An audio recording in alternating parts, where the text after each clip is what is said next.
or silo It's a red noise. working. Let's see. And I wanted to find this. I'm going to be cutting and pasting, ladies and gentlemen. Sorry we're late.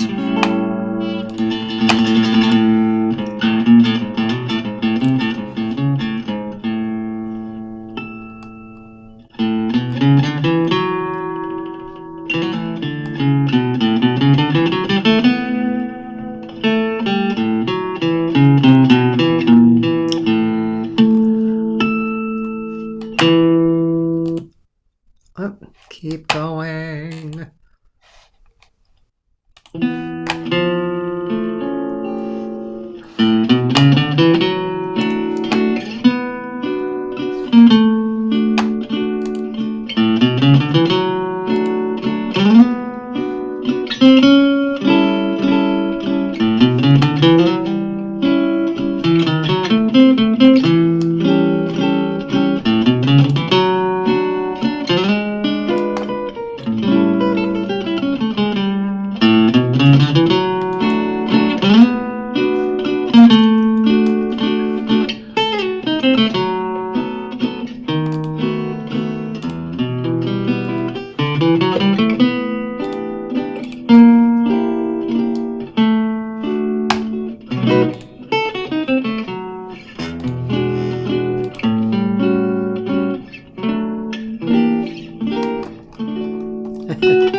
Mhm. Oh, Oh, nice. Beautiful. Let's see. Where am I? Okay. So, hold on. I'm getting it together too. Okay. All right. So, I think we're here. We're ready. We're hi Roland. Yeah, we had some interesting difficulties, but I think I'm all together. Yeah, it looks pretty good. Hold on, I'm still doing my thing. Okay, I'm gonna do that and do that. And what else am I doing? I'm doing this and let's see. There. Great. Okay. And my friend Roland is here. He's a guitar player and old friend of mine for a long time. So okay.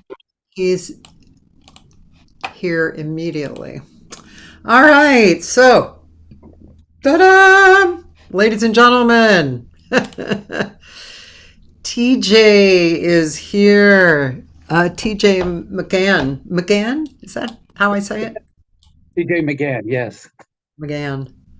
So So we made it. We made it. It was, Oh, yeah. I just want you people to know out there that we actually tested this out a few days ago and it worked fine. Then somehow the magic gremlins got in and screwed it all up. and I must apologize for being your hardest podcast interviewer. I'm sorry for all the difficulties. I don't know what happened. Well, actually, believe it or not, you're not. Oh, So but Cathy, the day is still young. that's true. That's true. Actually, speaking of guitar players, Ron Ashtay and I Oh, yes. could not get his stuff working, and so Oh, it just went on. I never did get to him.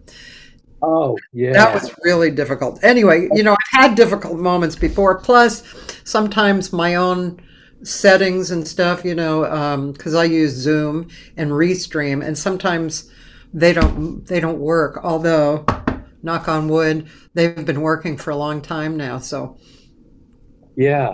I yeah. must I must apologize. It looks like my mugshot from that 1991 experience in a Jamaican jail back here.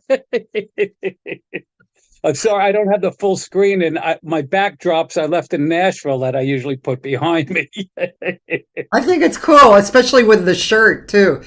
Oh, okay, yeah, it's ducks. It's ducks it's a duck background. Because as I will introduce you to my first prop, um, I I like birds. This is my sweetheart, Pearl for short, and Oh, she's a Moluccan cockatoo, oh wow, and she's 34 years old, and we've been together 33 years.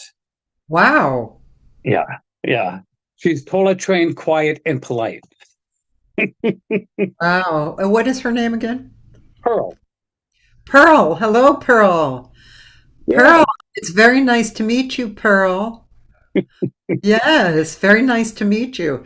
My girlfriend had quite a few birds over her lifetime, and we lived on different coasts. And one time I came in, and the bird sang a song from my record, just like me, with the record sounds and everything. And it was my song, and me. I mean, it sounded like me. It was pretty wild, actually.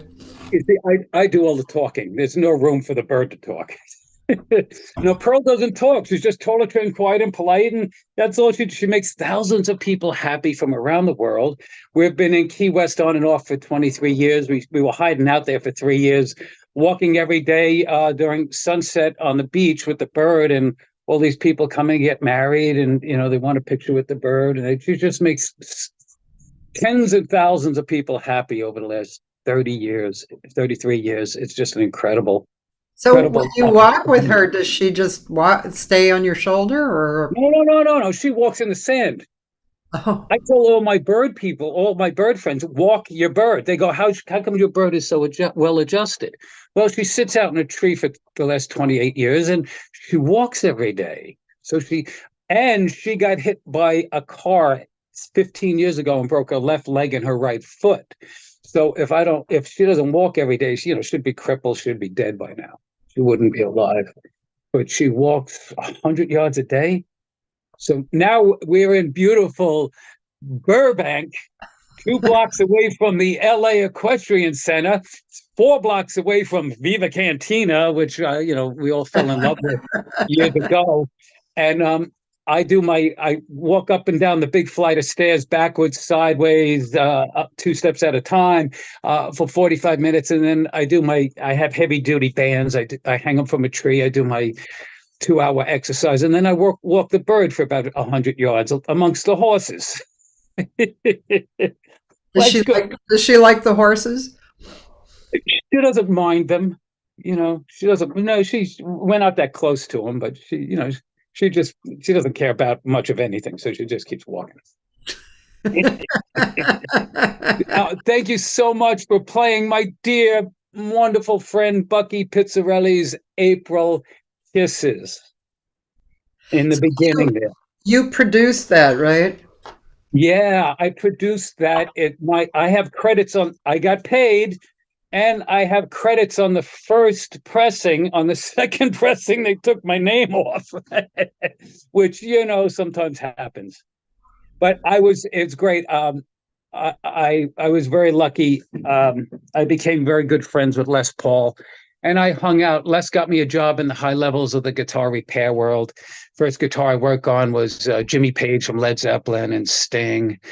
And it was just phenomenal. I became buddies with Tommy James and the Shondells and working on Tommy's guitars and the Scott Shinnery Blue Guitar Collection, which was some of the guitars in the Smithsonian Institution. And I apprenticed with Les's soundman, Tom Doyle, for about 5 years. And it was an incredible experience. And I got sober and through Les Paul and Tommy James. And that was the path to my sobriety, which I've been sober 23 years now. Let's take a little detour on that. How did that all happen?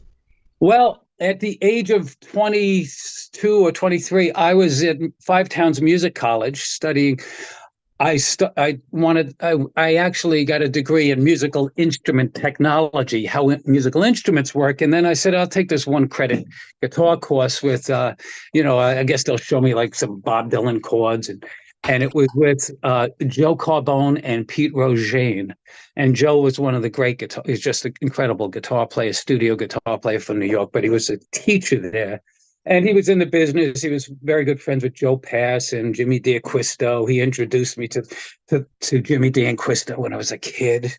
Like one of the great guitar builders, the archtop builders of all time, maybe the third or fourth greatest after Stromberg, D'Angelico, and then Jimmy.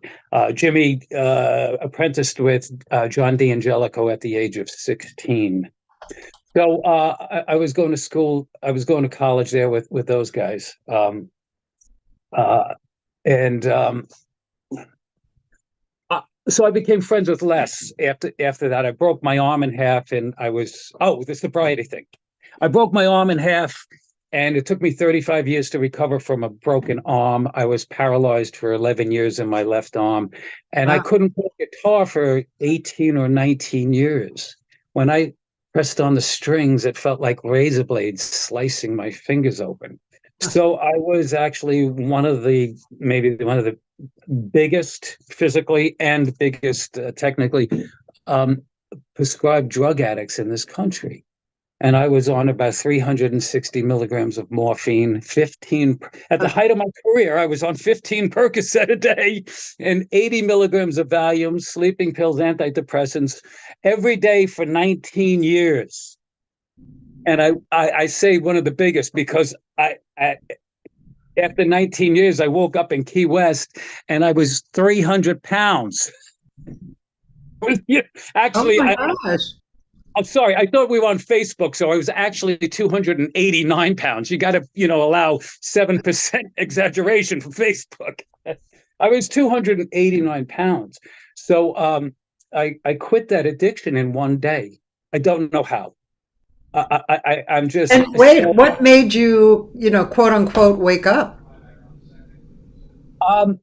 I had been working repairing guitars. Les Paul got me a job about a year before that, and Tommy James called and said, "TJ, I need a fret job on my guitar. I'm going to Europe, and I need a fret job." And I said, "Tommy, I got 8 people in front of you that call me every day threatening to beat me up with fret jobs." I said, "Give me an extra $100. I'll work at night on your guitar." "No problem." Great. So I'm working at night and it's around midnight. And I just have this, at midnight, I looked at the clock and I said, wow, this is where I always wanted to be in a learning professional guitar repair. Right. And these guys, Les Paul and Tommy James, they're not going to put up with my alcohol, drug behavior. And it was all prescribed, but still, when you're kind of whacked out, you're whacked out, especially on that amount. And that was my road to sobriety. It's like, wow. And you just stopped overnight. I got to Key West maybe like a year later, and I quit. Well, I woke up one day and I quit. I said, "That's it. I'm done. I am completely done." And it took me another 15 years to really get my life back, physically, mentally, spiritually. To, they say you clean your body out in 6 days or 7 days, and I don't believe that. I had 19 years. A Percocet has like 1.5 Tylenol. I was on like 25 Tylenol, I think, a day for 19 years. And all I do now, I don't drink any kind of fruit juice. I don't even eat much fruit. I drink filtered water, and I eat, a clean diet. I was a raw food vegan for about 7 years. I was completely nuts. I'm a happily recovering vegan today. The raw food one. That's deep. I've been down that road a little bit. Yeah, but that's a pretty deep road. Yeah, yeah. But thank you for playing a Bucky's April Kisses. Now, Bucky invited me and my friend Charlie Zuba. He said, "Here's two passes." I think he was playing at the Algonquin in New York. This private hotel, beautiful. No, the Oak Room. It was beautiful room, right? So he sits me right by the stage. I hate sitting up front. I always like to sit in the back. And Bucky sits me. He sits me almost on his lap. Right? Okay. And I owe everything. I owe so much to Les Paul, but I just truly owe so much to Bucky. He was so nice to me. So Bucky's up there playing, and Bucky he never said anything into the microphone. And he was like that antisocial militant jazz, just play, right? You don't even announce the song, just play. Next, and he used to call me TJ. So I'd say, Bucky, chicks in high school used to call me TJ. If you want to call me TJ, call me TJ. So he's playing, and he grabs a microphone and he goes, "Hey, TJ." There's like 150 people in the Oak Room, and I look at him and I look around and I'm like, "Huh?" He goes, "TJ." I go, "Yeah, Bucky." He goes, "I'm recording a new album on Monday." I said, "Oh, okay, that's great." He goes, "You want to come down for the recording?" And I go, "Yeah, that'd be great." Right? Where are you doing it? "Oh, right, in New Jersey, near Saddle River." "Oh, great." He goes, "What time are you coming down?" I said, "I don't know. What time you start?" He said, 9 o'clock. I said, "I'll come down around 10:30, 11. You guys warm up?" He goes, "No, TJ. I want you to come down at 9. I go, "Well, okay." And he's playing, and he goes, "So, TJ, what time you coming down?" I said, "I'll come down around like 9:30, He goes, "Look, TJ, I want you to produce this thing, okay? So, and I'm going to pay you. So what time are you going to come down?" I said, "I'll be at your house at 8:30, so you don't change your mind." All this on the mic? Well, it's in the Oak Room with 200 people in the room. Right? And he's talking. I'm almost sitting on his lap, and he's talking to me while playing over the PA. I was so fortunate. Bucky was so dear, such a dear friend. And so you met Pearl. So the last I saw Bucky about 5 years ago, just before the pandemic. And when you go into his house, if you look to the right, you could see all the way into the back to the sunroom. And Bucky had the walker. He had a stroke, and his wife Ruth was there, and they were up in age. And then his son Martin, the great bass player. By the way, Bucky said to me, "Martin's the most talented kid I have." A little plug for Martin. Bucky said that to me, because John, his son John, is such a great guitar player. But Bucky said that to me one day. So I come walking in the house, and Bucky looks up and sees me, and he says, "TJ." I go, "Hey, Bucky." He goes, "Where's the pigeon?" I go, the pig. She's in the car. I didn't want to bring her in. I want to check first." He goes, No. Go get the pigeon and come back in here." He called Pearl the pigeon. I bring Pearl in, and Pearl's sitting on his walker getting pet by Bucky, and we hung out for the afternoon. It was That's a nice memory. yeah. But yeah. I have a friend here who's a guitar player, Taylor Hatch, He always has a lot of good questions, and so he's actually. I'm gonna read them from time to time. Okay. Here's one that I really like actually. Is there one guitar that you played that was the most glorious feeling ever? Which Oh, guitar was it, and what made it so special? oh my God. Thank you. What's his name? Taylor. Taylor, thank you so much. It was with my dear friend Richard Glick.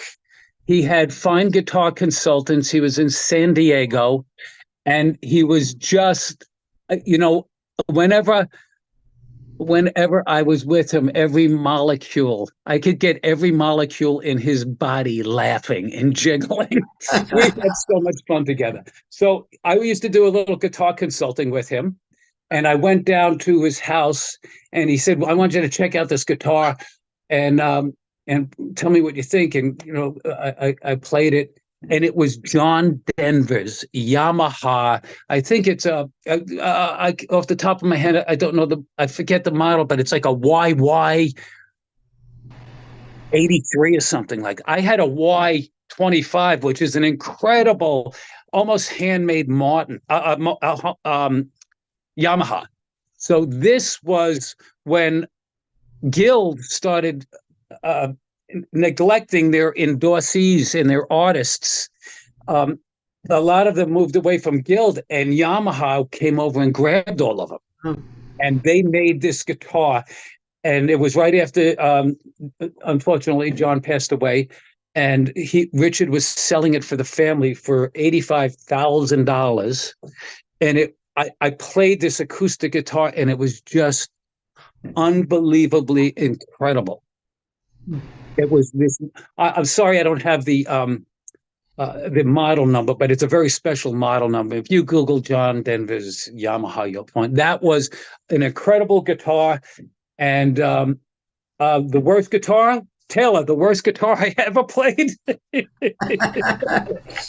When I did like some at the end of the night, I'd break down the equipment and help roadie for Les Paul and the guys, and a little guitar taking for Les.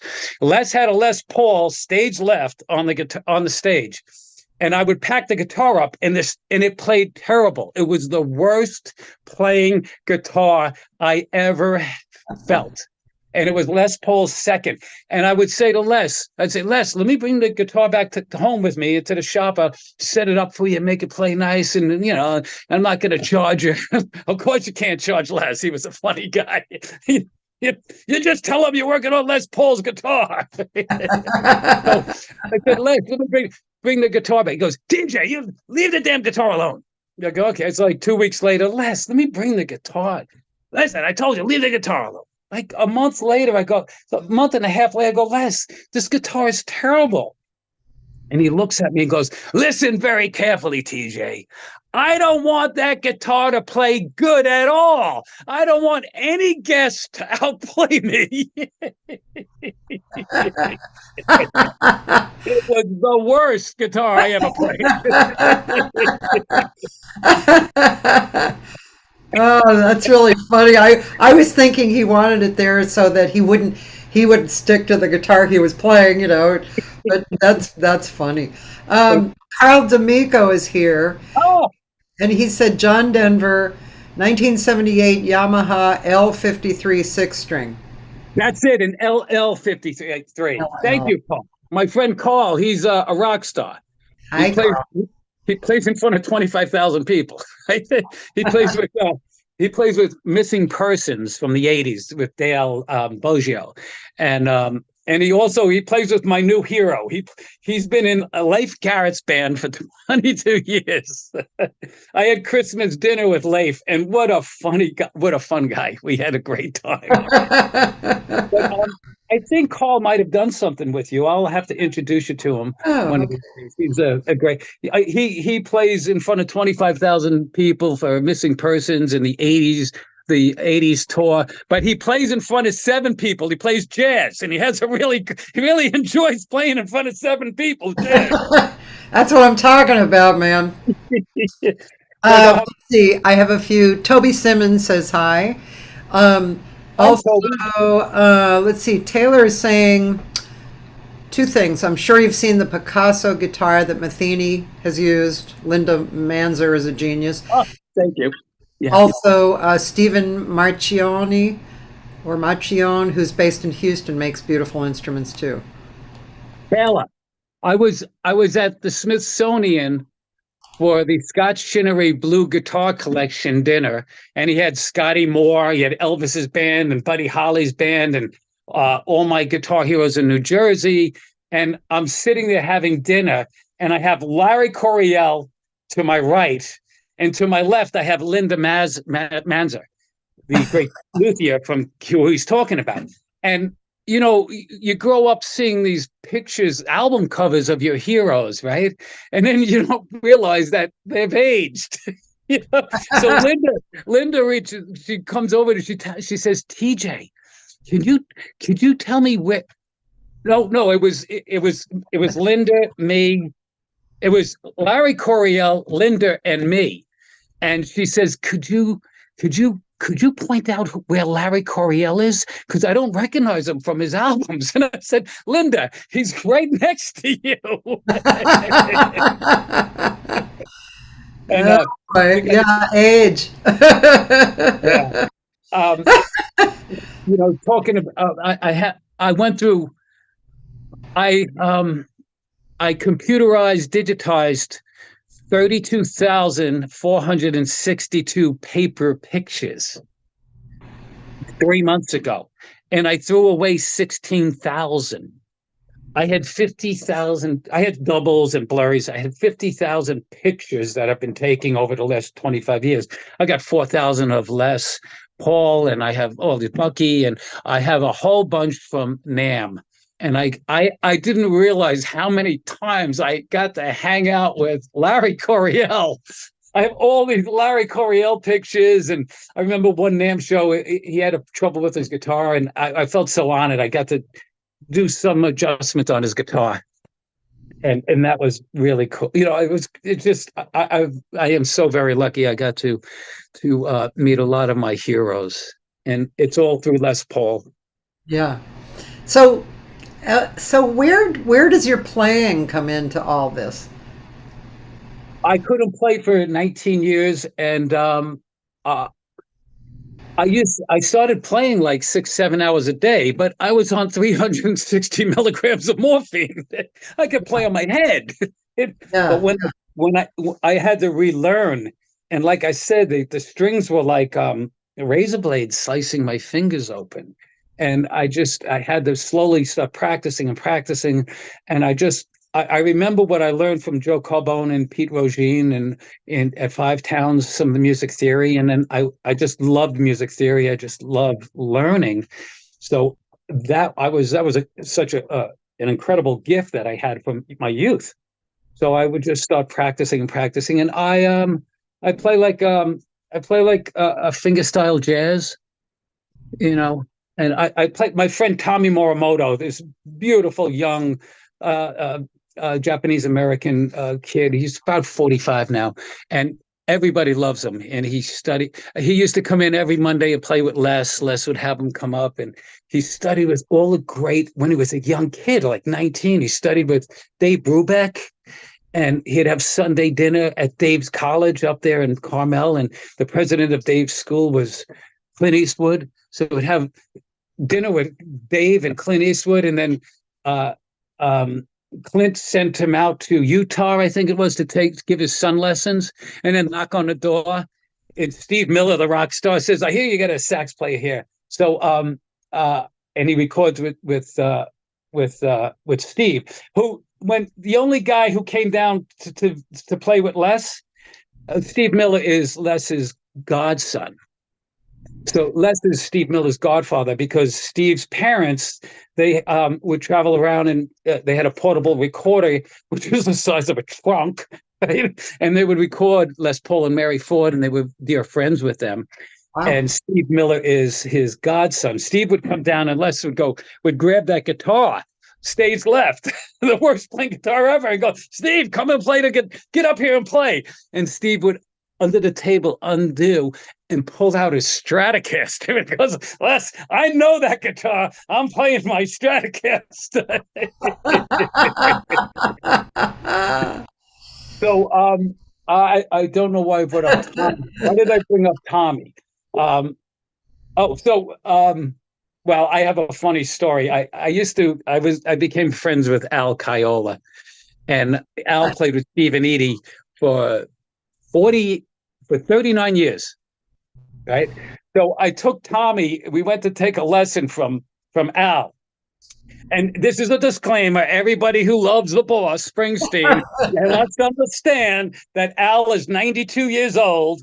Okay. And so I said to Al, I said, we're hanging around, and I said, Al, do you have any like modern guitar players that you like?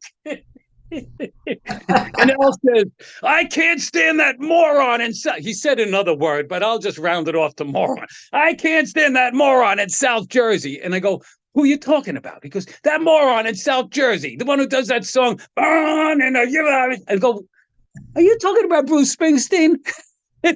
Al goes, yeah, he's a moron because he can't play the guitar. Right? So there's the disclaimer is, when you're Al Caiola and you're listening to, anyone below jazz. I'm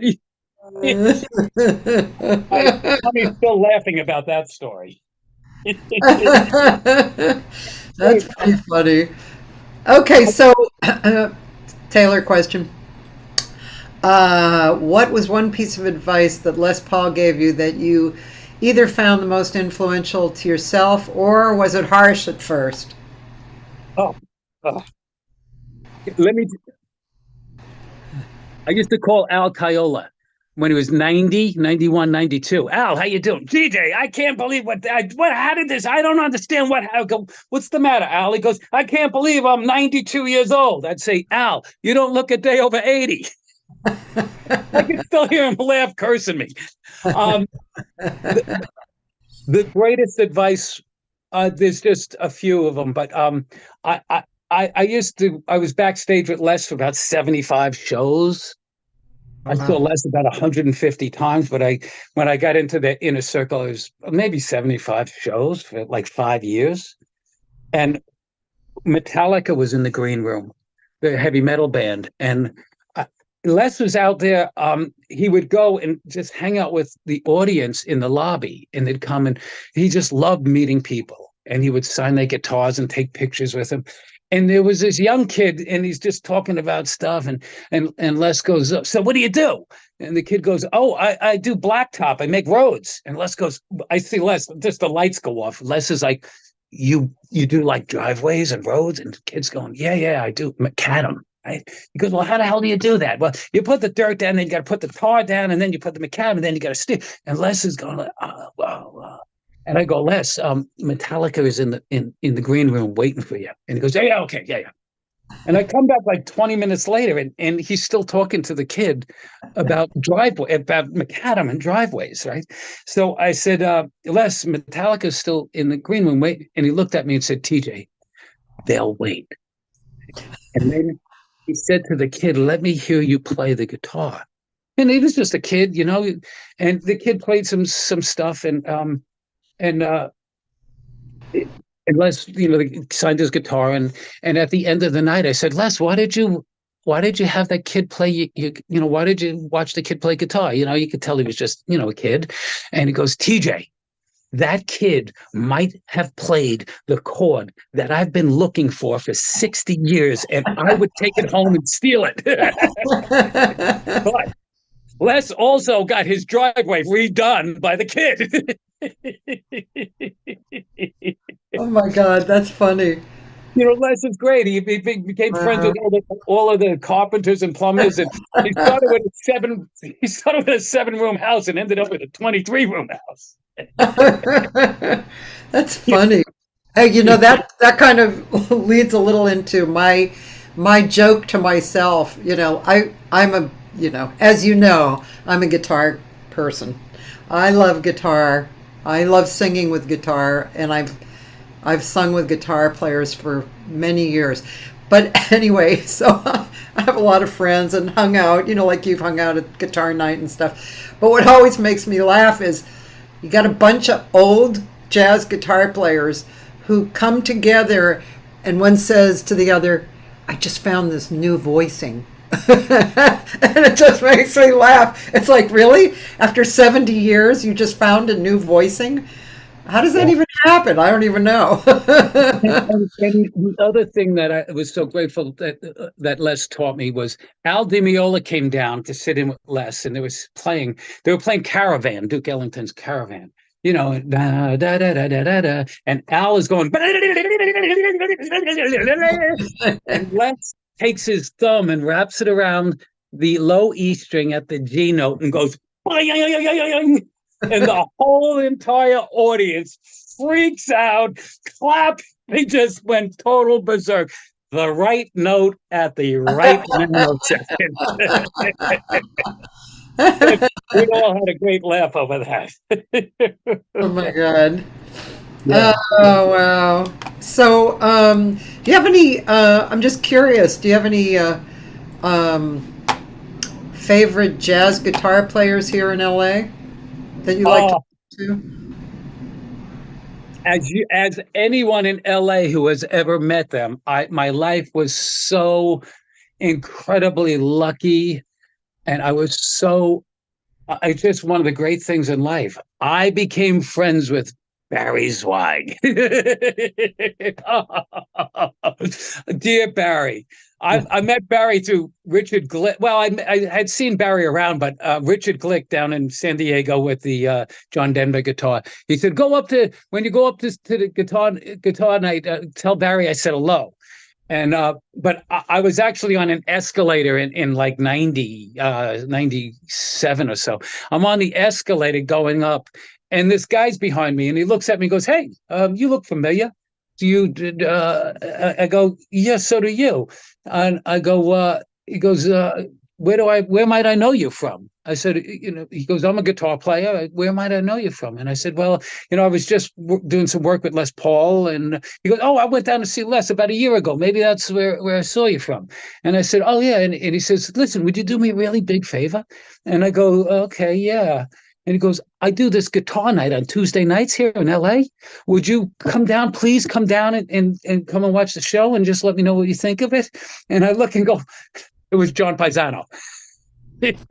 It was dear John, and yeah. He became a dear. He made L.A. home for me, because I'd walk into a jazz club.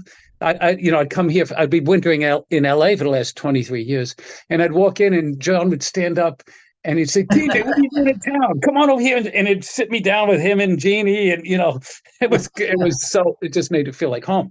And when I took a lesson from John. When I took a couple of lessons from John, he would write out stuff, and he would say to me,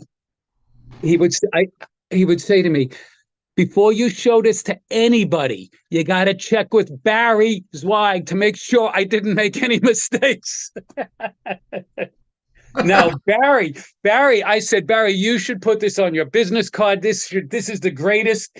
This is the greatest thing a musician could say. When I first met Barry, I go, hey, Barry, my friend goes, someone introduced me and said, yeah, TJ worked at Les Paul.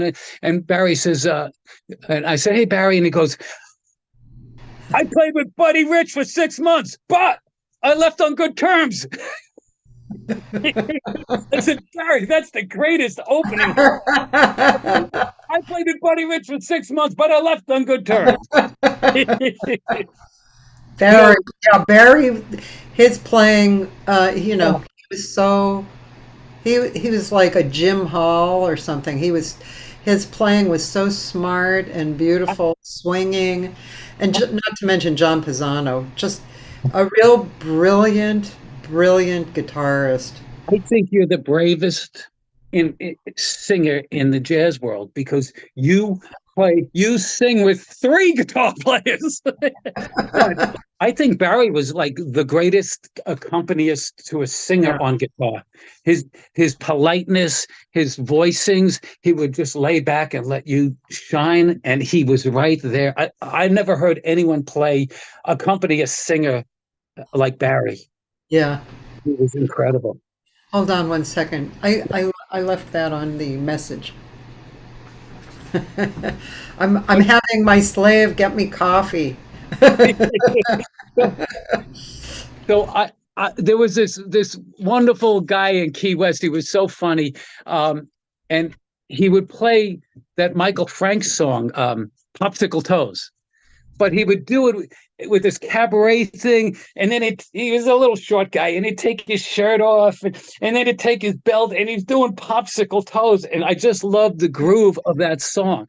So I went to John Paisano, and I said, John, could you show me how to play that popsicle toes? And John goes, don't you know my history with popsicle toes? I go, no. You don't know my history with Michael Franks? No. I toured with Michael Franks in the 70s when he was like, famous. Oh, And I said, wow. oh, wow. So he gave me the arrangement, right? And I went down to the Speakeasy down in Venice where Barry was playing in that little basement down there. Yeah, yeah, He right. was playing every Friday. And then we'd go across the street to Mao's Kitchen and have Chinese food at midnight. It was great. We did that for 3 years or 4 years, 5 years. It was great. So I went up. Barry was playing, that militant antisocial jazz where there's no singer, you just play. Right? And he finally grabs a microphone and goes, "Does anybody have a request?" And I go, "I would really like to hear how Barry would rip this song apart, Popsicle Toes." And that's not a song for Barry in his antisocial militant jazz mode. And I looked up, and the microphone's here. And I walked up and I gave him a piece of paper. It says popsicle toes, right? And Barry looks at this and he goes, throws the paper and goes, I'm not playing this fucking song.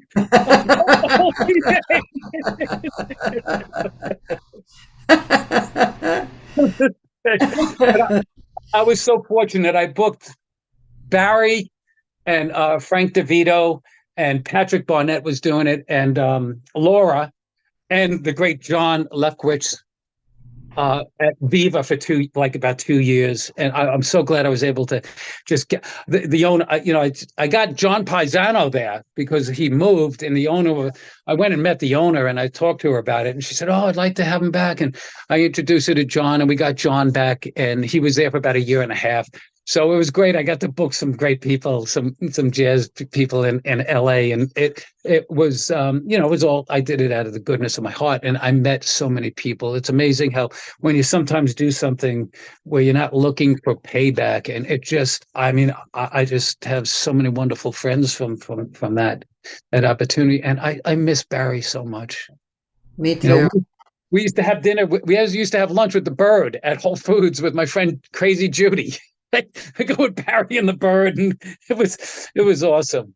It was Yeah, awesome. I miss him too. I met him when I was, I don't know, let's see, I had to be in my, when did I come here? I guess, yeah, mid 20s or something. That's when I met him. And yeah, a lot of history with him. And just, he was a real dear heart, dear heart. And I used to call him and ask him, I have this song that I can't find a good chart on. He'd write me a gorgeous chart, Yeah. just just as a friend, and yeah, he was really beautiful. His daughter is really special, and his ex-wife is great, just great people, And did Yeah. you ever know Ted Green? I saw him at one of the early Paisano guitar nights, I think. I didn't know him. I wish I had met him. Yeah, you guys would have liked each other a lot. Yeah. What year did he pass? Well, 2005, was it? it had to be about, I want to say 18 or 19 years ago, something Yeah. like. I saw him, I think, around 2003 or four with John Paisano at his guitar night, and it was just phenomenal. Yeah, I think he was playing at Spazio's. yeah. Yeah. I'll have to Yeah. give you. I'll give you. I made this thing that he would probably roll over in his grave if he really knew that I had done it. So I made a video and an audio of us and packaged it. And the video was of us at Rocco's, the what vibratos was first, right Oh, before vibratos. It was a really great place, and it was a wonderful night of, and it's not a super professional. It's like somebody had a video camera basically, yeah. and and then he and I like the a few different audio recordings. It's kind of historical more than anything, but you can. He sounds great, and it's really beautiful. So I'll have to give you a copy of that. Yeah. Yeah. Yes, it's called Never Forgotten. You guys are so blessed to have him and Barry in LA, and Yeah, it's so accessible, you know. It and was, Pisano. You know, ah, yeah. uh, yeah, Pisano, just incredible player. There Um, was at Viva, there were like these 7 kids hanging out in a corner booth in the back, right? And I was showing John around Viva to play there, and he came in one night, and I was walking arm in arm with John. We were walking in the back, and I saw these kids look up, and they they look up and they start pointing, right? And John started talking to someone, and they're pointing, and I walked over and I said, "Hey, how you guys doing?" They go, "Is that John Paisano?" And I go, "Yeah." He goes, "Oh my God." I go, "How do you guys know John Paisano?" "We love Herb Albert stuff. Oh man, we love John. He's such a great guitar player." Oh, and I said, "Hey John, there's kids over there. Let's go over and say hello to them because they're big fans of yours. I mean, they really like you." And he goes, They want to meet me." And I go, "Yeah, yeah." So I bring John over, and the 2 kids sit up, and John gets in the booth, and he's sitting in the booth with him for about 25 minutes, talking, telling him stories. And John has this great story. I go up, I bring the bird up and put the bird in his loquat tree. She's in the tree, and we're watching John D'Angelico, Jimmy D'Acquisto, the 2 great guitar builders, videos of them in my hometown, Long Beach, New York, fishing. And then John would make pizza. So we had pizza. And John said, I said, "How'd you get the gig with Herb Albert?" He goes, "Well, Herbie," he calls him Herbie. Herbie, Herbie wanted me to join the band, and I didn't want to join. I was doing too much recording, and I was playing down here, and I didn't want to join the band. And he said, "When I told Herbie that I didn't want to join the band, that was it. He wanted me in the band." Right? And so he said, "I can't pay you more than the rest of the band, so I'm giving the whole band a raise. And I want you to come to," and this is in 65, right? So John, goes on tour with him, and John says, Herbie heard me practicing, right? And so he calls me up one day, and John said, "I think he wanted to keep me on in the band." So he calls me up one day and says, "John, I got like 2 minutes and 39 seconds on my next album. I heard you playing this song. Would you record it? Would you let us record it on the album?"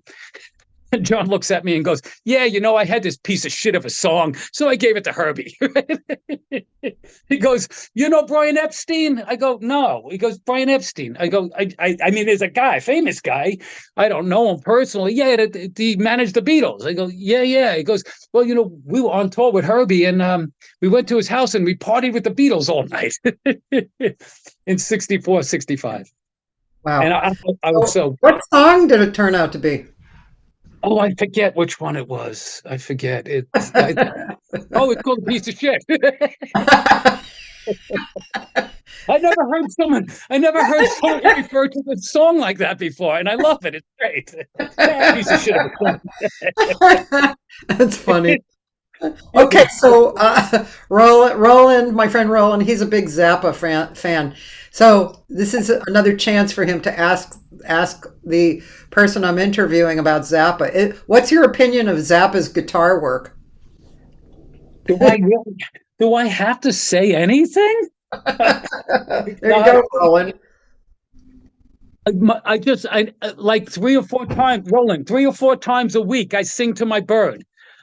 "I ate a hot dog. It tastes real good. Dun, dun, dun. Then I watched a movie from Hollywood." Zapper, he was just great. Now, Roland, my dear friend that I have to mention, otherwise I'll be in big trouble in some corners of the world. my friend Del Cascia was Frank Zappa's first guitar player. Now, wait a minute. Del And Casher. Del was one of the guys who invented the wah-wah pedal. I knew him So, somehow. yes, you do. He lives in Beverly Hills. And Oh, he has a movie studio, a sound stage down here in Burbank, down by Disney. okay. I'm gonna go. I'm gonna look at his face because why Yeah, do I know him? he, he, he's been here for decades. I mean, Oh, did he used to just play jazz? Yeah, he played, right? yeah. Yeah, He played at the Lux Hotel for many, many years. And yeah. he, Okay, yeah. Okay. but Dell has recordings of Frank playing drums with him, Huh. like before Zappa was Zappa. But and he said to me, he always says this. He says it was just the most incredible, kind, nice guy. Never Uh-huh. did drugs, never drank. Just the nicest guy. So Frank says, he says to Dell, he says, Dell, I want you to join my band. And Dell goes, I'm not joining your band. And Zappa goes, why not? He goes, because I know you're not going to pay me. And Zappa goes, no, I got money for you. I'm going to pay you. I love that thing you do with, Dell did all this crazy hate. Dell came up with one of the first tape loops. It was Well, called the Echo, the Echo, the Echo Sonic. Okay, so Dell, he goes and he plays at the Whiskey Go Go in '67 with Zappa, right? And he goes, yeah, there's this famous picture of it. And after the gig, Zappa was weird, right? And after the gig, Dell's wife said, Dell, if you ever play with that man again, I'm going to divorce you. He's a little out there. So about 10 years ago, I was hanging out with Dell. We were at Guitar Center and Sam Ash. My dear friend Sammy Ash passed away. I just want to he was such a great figure in the guitar world, in the music industry world. I just so sad that he passed away. So we went to Sam Ash and and then we went up and we're walking around and Dell goes, I wonder if my picture is still up on the wall in the Whiskey Go-Go with Zappa, with Frank. So I go, I don't know, let's go over and see, right? And there's a big line. So I go right to the front of the line and there's a kid there. And I said, hey, excuse me, is there any way we could just come inside and see if my friend played, he was like the first guitar player with Frank Zappa, right? And the kid at the door is like, yeah, okay, what? I go, can you get your manager? Manager comes, I go, my friend was Frank Zappa's first guitar player, and we were wondering, could we come in and see if that famous picture is still hanging up? And the guy goes, oh my God, you were Frank Zappa's first guitar player? Let me buy you a drink. Come on in. And Del would be like, yes, that would be me. But this is a great story. I introduced Del to the wonderful Bob Benedetto and Howard Paul. Howard is the president of Benedetto Guitars, and Bob is one of the great top guitar builders in history. And Howard Paul is just so wonderful what he's done with that company and how he's wonderful in the guitar world to people. So at the NAMM show, I said, Del, you got to come and meet my friend Bob Benedetto. I walk up to Bob's booth and I say, hey, Bob, this is my friend. I said, Howard and Bob, this is my friend Del Cascia. He invented the wah-wah pedal. And Bob Benedetto goes like this. So you're the man responsible for destroying music as we once had it. And Del smiles and goes, yes, that would be me. But Bob is one of the great builders. And Bob, we were doing the Smithsonian Institution guitars. Bob built one for Scott Shinnery, and we were doing their repairs. And I brought Bob down to meet Les Paul. So Bob and his wonderful wife, Cindy, they came down they were living in Pennsylvania at the time. So they came down and they picked me up in northern New Jersey, and I drove them in to see Les. And we had just this incredible night with Les Paul. And Bob had a Super 400, his 18-inch carved maple top, and he had all the great guitar players sign it. And so he came in and had Les sign it. And then afterwards, I took him down to my friend Bobby Nathan, used to have this jam on 72nd Street. Bobby had like, I don't know, a dozen Grammys at his recording studio, unique recording in Manhattan. And I introduced Bob to Bobby Nathan. And what a gem of a gentleman. Him, Bobby, and his wife, Joanne, they run these incredible jams. And then I said, Bob, we're going to visit Vinnie Bell at 3:30 a.m. Vinny, and Bob and Cindy go, what are you talking about? I go, no, I go and visit Vinny at 4 a.m. all the time. He goes, we can't go. I go, yeah, I already talked to him. We're going to go visit Vinnie Bell. Now, Vinnie Bell designed all those guitars for Dan Electro that we all grew up and first played, from Sears and Roebuck and all of these guitars. And he invented the amp in the case with the guitar, and the famous Page guitar. And on your gig a few weeks ago, he invented the sitar that Brad Rambutin was playing. Yeah. And okay. He invented all of that stuff. So at 3:30 in the morning, I knock on Vinny's door. He opens the door and goes, "Come on in. I got cannoli. I got breakfast for you." So we hung out for about 4 hours with Bob Benedetto and Cindy, looking at all of the prototype Dan Electros. Yeah. Now, Vinny recorded like the dumbest song ever. Okay, it's like it's by Jimmy Webb. Jimmy Webb. And it was done by Richard. It goes like this. It's the dumbest song ever recorded. Someone left the cake out in the rain. I'll never have that recipe. Who cares about the cake and the recipe? Richard, the actor. What was his name? Richard, not Richard Burton. Richard, he made that song a hit. I think he had the first hit with Richard Burton? What? Wasn't it? No, it wasn't Richard Burton. He's a famous guy. He did that. He's a famous actor. I think he was a sir from the Queen. And Richard, if you Google it, someone left the cake out in the rain. He did the first hit with it. And then I think Donna Summers did it. But Vinny was doing the session. Vinny won studio guitar. Vinny won Player of the Year by the Grammys 7 times when they only gave it out 8. He did the airport theme. He was Perry Cuomo's. He did New York with Sinatra. So Vinny told me the story. He was doing the session with Richard, the actor. He was doing a session. Someone left the cake out in the rain. And he goes, his wife calls and says, Vinny, the refrigerator broke, and all of our food is just melting. And Vinny leaves the studio. He's on the phone outside in the control room and trying to order a refrigerator. And Richard comes out and says, Vinny, you got to come in. You got to lay your tracks down. We need you in here. You got a full piece band, a full orchestra in there. And Vinny goes, oh, okay, comes in. And the next morning, Cathy, I need your undivided attention. I'm sorry. I was trying to get something going for us. Go ahead. The next morning at like 9 o'clock, the doorbell rings.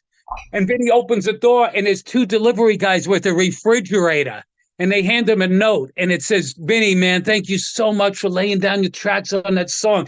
Your friend, Richard. He gave him a refrigerator as a tip for doing Someone Left the Cake Out in the Rain. Can you Google who I'm talking about? Yeah. So, MacArthur Park, Richard. So I was so lucky. I got to be friends with Richard Harris. Huh? Richard Harris. Richard Harris. Yeah. So and Vinny Bell, Vinny told a story like Abraham Lincoln. He had to walk 11 miles in the snow, but Vinny was like, I went to school till noon, and then the school let us go hang out with Tony Mottola at NBC Studios because I wanted to be a musician. So I basically had to walk all the way from Coney Island all the way into Manhattan over the Verrazano Bridge and then come across. And he said I would meet with Nate Daniels, the owner of Dan Electro Guitars. And Nate Daniels and I would go visit and hang out with John and D'Angelico. And John is one of the great arch-top jazz built. Every jazz guitar player knows who he is. And John would teach us how to do fret jobs. And then I'd walk over the Brooklyn Bridge and take guitar lessons with Tony Mottola. And he goes, you know who Tony Mottola? Well, when I was hanging out with Ron Anthony. I was taking a lesson from him, and I said, "Ron, what happened when you left? You remember Ron Anthony?" Sure. I said, "What happened when you left Sinatra's band?" He said, "Frank asked me who should I get to play guitar, and I said, why don't you get Tony Mottola in New Jersey?" And Frank Sinatra said, "Tony Mottola, he wouldn't want to play in my band." Tony was like way up there in the guitar world. So Vinny goes to take lessons from Tony Mottola in 1947 or 48. And all of a sudden, out the front door of NBC Studios comes Django Reinhardt. And Django looks at Vinny with his guitar and says, "Hey, kid, you play guitar?" And he goes, "Yeah." He goes, "Listen, you come upstairs later on. I want to jam with you." And Vinny's like, "Oh." That's like, my generation, Jimi Hendrix, Eric Clapton, Django was like huge. And so he goes and he studied. I didn't even think he took lessons that day because everyone was hanging out with Django. And Django was upstairs jamming with all these guys. And Django sees Vinny all the way in the back and says, wait, bring the kid up here. I want to play with the kid. And he sits Vinny down and he says to Vinny, and Vinny's telling me the story. He goes, I'm like, I'm freaking out. I'm like 16 years old or 15. And Django says, "What do you want to play, kid?" And Vinny goes, "The blues." Vinny played with Django. Oh, it's so wonderful. So wonderful. But my friend Del, I have to mention Del because Del's always been a pain in the neck to me. But Del invites me down. He goes, "Come on down to Cafe Roma." This is like 2003 or 4. We have an open jam there, right? There's a jam session. So I go down there and there's this guy singing out of key and blowing the harmonica out of tune. And it kind of hurts, when someone is playing and he ends. And this is just when LA and California passed no smoking in a bar, like, around the turn of the century. And he stops playing and he's got all these young, beautiful girls and young, beautiful guys, boys, and he's smoking cigarettes in the bar and he's smoking pot in the bar and he's walking around drinking, smoking pot. And I'm like, this is cool. It reminds me of Jamaica. So all of a sudden, Del is playing the wah-wah pedal, and all of a sudden I turn around and he's behind me. And I look at him and I said, "Hey, do I look familiar to you? Because you look familiar to me. Do you know me from like New York or Nashville? Or I went out here in LA, or maybe I live in Key West?" And he goes like this. He goes, "My name is Harry Dean Stanton, and I've been in 85 full motion pictures, and you could see me every Thursday, 8:30 on HBO on Deadwood," right? And I look at him and go, "Oh my God, you're that creepy guy in the movies I always want to be like." Harry Dean Stanton, huge character actor. So I'm like, whoa. So I go and I sit down and I'm sitting down and I turn around to the left and there's the most famous porn star in the world, Ron Jeremy, sipping his tea with his pinky in the air. He must be in the program. So then I go to the bar and there's Stephen Stone trying to convince everyone he's a poet, but no one know it except for his sister Sharon Stone. And then I'm like, I got to go to the bathroom. I go to the bathroom and there's Fabio having dinner with this pretty little woman. It's all Cash's fault. And then we went across the street to Sting's brother's place to watch rock and roll. Cafe Roma. I love that place. It's closing. I think it closed. You mean in Beverly Hills, right? Yeah. And then, I didn't even know that was still around. Yeah. And then I got this great guitar from Saga Musical Instruments, a Gatan, and it's a John Jurgensen model. I went up to the factory and with Howard Alden, and I wanted to buy one of those, and I said, "I want one of you. You have anything laying around?" And they bring it, and they go, "This is like the second one made. It's a prototype. It's been sitting in the shop for the last 12 years." I said, I'll take that one. So he brings it out, and I bring it down to show it to Dell. Dell's playing at the Lux Hotel, and I bring it out, and Dell starts playing it. And of course, he had the Marcus territory, and he just scratched it a little bit, and that's okay. It's a Dell's Casio scratch. And he puts up the guitar, and he looks at it, and he goes, how the hell? He goes, this is a great guitar. How the hell did you? I lied to Dell. I didn't tell him that I had to pay a little bit. I told him they gave it to me for free just to piss him off. He looks at the guitar. He goes, this is a great guitar. How the hell did you get them to give you this guitar? You don't even know how to play the fucking guitar. And then he throws his hands in the air and he goes, oh, that's right. I forgot. You could sell ice to a fucking Eskimo. So I have to mention Dell. We had so much fun. We had such fun times. And Dell is such a man of guitar history, of musical history. You know, when I go visit him, he's got all these guitars that Leo Fender gave him. He even went to Paul Bigsby's shop. Paul Bigsby is Paul Bigsby. It's the Bigsby Travis. Now the father of the production model guitar that we all know today was someone you would never guess, and it was Merle Travis. Yes, smoke that cigarette. I tell St. Peter at the pearly gates, I hate to have him wait, but I got to have another cigarette. And 16 tons. So Merle commissioned Paul Bigsby to build this solid. The first solid body was Slingerland, basically solid body electric standard was Slingerland, and in 41, and the war broke out and they went out of business. But Merle Travis, and I was so lucky I became friends with Merle's son, Tom Bresh, who was one of the great fingerstyle guitar players of the world. Merle Travis commissioned Paul Bigsby. Paul Bigsby was this incredible guy that redid motorcycle engines and rebuilt everything. And Merle had him fix one of his vibrato arms, and the Bigsby vibrato arm, which is very famous. It's on all the Gretsch's and the Gibsons, very famous. That was Paul Bigsby's invention. But Paul designed this solid body electric guitar, and it looks just like a Les Paul. This is 1947, before anyone dreamt about it. And so the tuning machines are 6 in a line instead of 3 and 3. And the headpiece is a big, elaborate Fender headpiece. Looks just like a Fender. And it strings through the body like a Telecaster Stratocaster. And it's a one neck design right through the body for more sustain. And there's a Paul Bigsby pickup on it. And Merle said, I want 6 on the line. The head, I don't want the strings to come across like this. They get crimped in the nut. The nut is up here on the top of the string, on the neck. I don't want it to get caught. And I want to go straight across so nothing gets crimped. And I want that squirrely headpiece. It reminds me of a lute.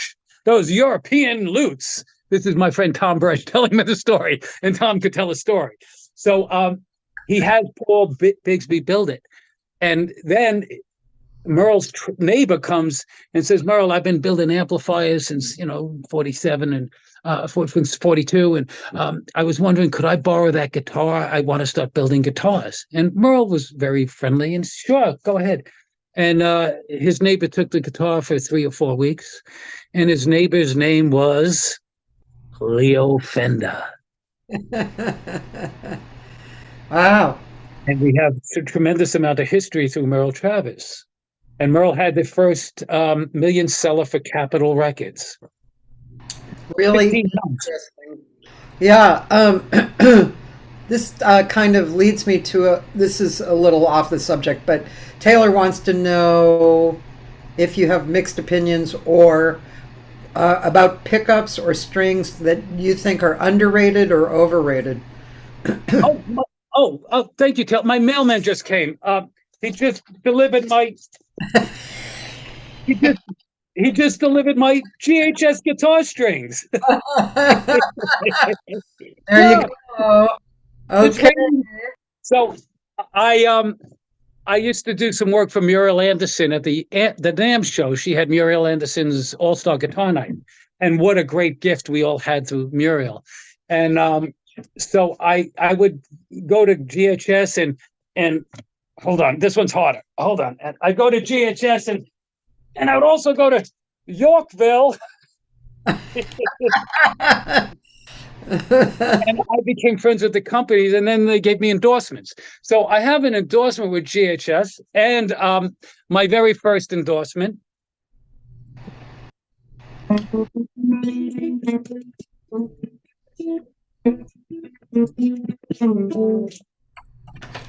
Aria Pro, made in Spain, handmade in Spain from Aria. But so GHS, this, I am like really great at endorsements. I'm Yeah. like one of the greatest at getting endorsements because I have like all these endorsements, and I could walk in and get a player's endorsement or an artist endorsement from a company, and nobody has ever heard me play the guitar. No one has ever heard me play. So that entitles me to say that I'm very good at getting endorsements. Nobody's heard me play guitar except for the bird. So I'm in Key West. My friend asked me to come and play on the radio. And so I played one of my songs on the radio and get off the air. And she said, there's a phone call for you. And I get on the phone, and this guy goes, hey, this is Eric. We're in Key West on vacation. We heard you on the radio. What? I go, oh, great. He goes, yeah, yeah. You know who I am, do you? I go, no. He goes, we know each other from the NAMM show. I go, okay. But my wife, Connie, my wife, I go, yeah, okay. He goes, you don't know who I am, do I? I go, no. We sponsor Muriel Anderson's All-Star Guitar Night every year, and you come by and we give you the tickets, and I go, yeah, okay. He goes, you still don't know who I am. I go, no, I don't. I'm sorry. He goes, I'm Eric, the owner of GHS Guitar Strings. We're on holiday in Key West. We heard you on the radio. So I bring him down to Blue Heaven, bought him a drink, introduced him to the bird, and the importance of endorsements. Well, so getting back to the actual question, pickups or strings, do you think which ones are underrated or overrated? You can't go wrong with Seymour Duncan. You can't. You just Seymour's qualities. The ones that are made here in the top line are just great pickups. The thing, we love the Japanese made Fenders. They were great. The workmanship at the Fujijin factory, the workmanship is impeccable, is fantastic. But what they did with a lot of their pickups is the Fender pickup would have magnetic pole pieces and your wire wrapped around it. What they did to make it so much cheaper, and those are Alnico magnets. Each pole piece was a magnet with wire around it. But what they did on those pickups in Japan, they put non-magnet pole pieces, they wrapped it, and then they put a ceramic bar pickup on the bottom of it. So you go to buy a Fender made in Japan in the 80s, 90s, they're great built guitars, they're wonderful, but the problem is those pickups. So if you pull them out, you'll see that they have that ceramic bar magnet. It's just a strip of magnet instead of each individual one. I got to be I got to hang out I go to the Chet Atkins Appreciation Society every July in Nashville. It's one of the great fingerstyle guitar events of the world. And I hang out there with Tommy Emmanuel for the last 26 years, and Tom Brash and Buster B. Jones, and one of the most influential rock guitarists, my dear friend who passed away, Noki Edwards from the Ventures. So I got to hang out for like 3 or 4 years with the man who invented the humbucker 6 months patent before Seth Lover, Ray Butts. And Ray Butts invented the humbucker and a very famous amp in the 50s that Elvis and Scotty Moore, Chet Atkins used. It was not the Standell. It was, I forget the name offhand, but Ray Butts. And I got to hang out with him. His pickups, those are the old pickups from the 50s and 60s, and it was just a piece of history, And but the Seymour Duncans you can't go wrong with, and of course, it's an interesting dichotomy when we have all this new technology now, and it's interesting. Your vintage pickups sound incredible. I just sold my 1959 Les Paul Custom, and it had 3 PAFs in it. And when you play the guitar, you feel like an elephant. It just, it's just incredible. And you know what? I say this. It's all in the ear of the beholder. Everybody has, you could change a pickup. It could be one of those Fender pickups with the ceramic, and you love it. Great, that's it. That's the one. It's from all these years, it's just what you like.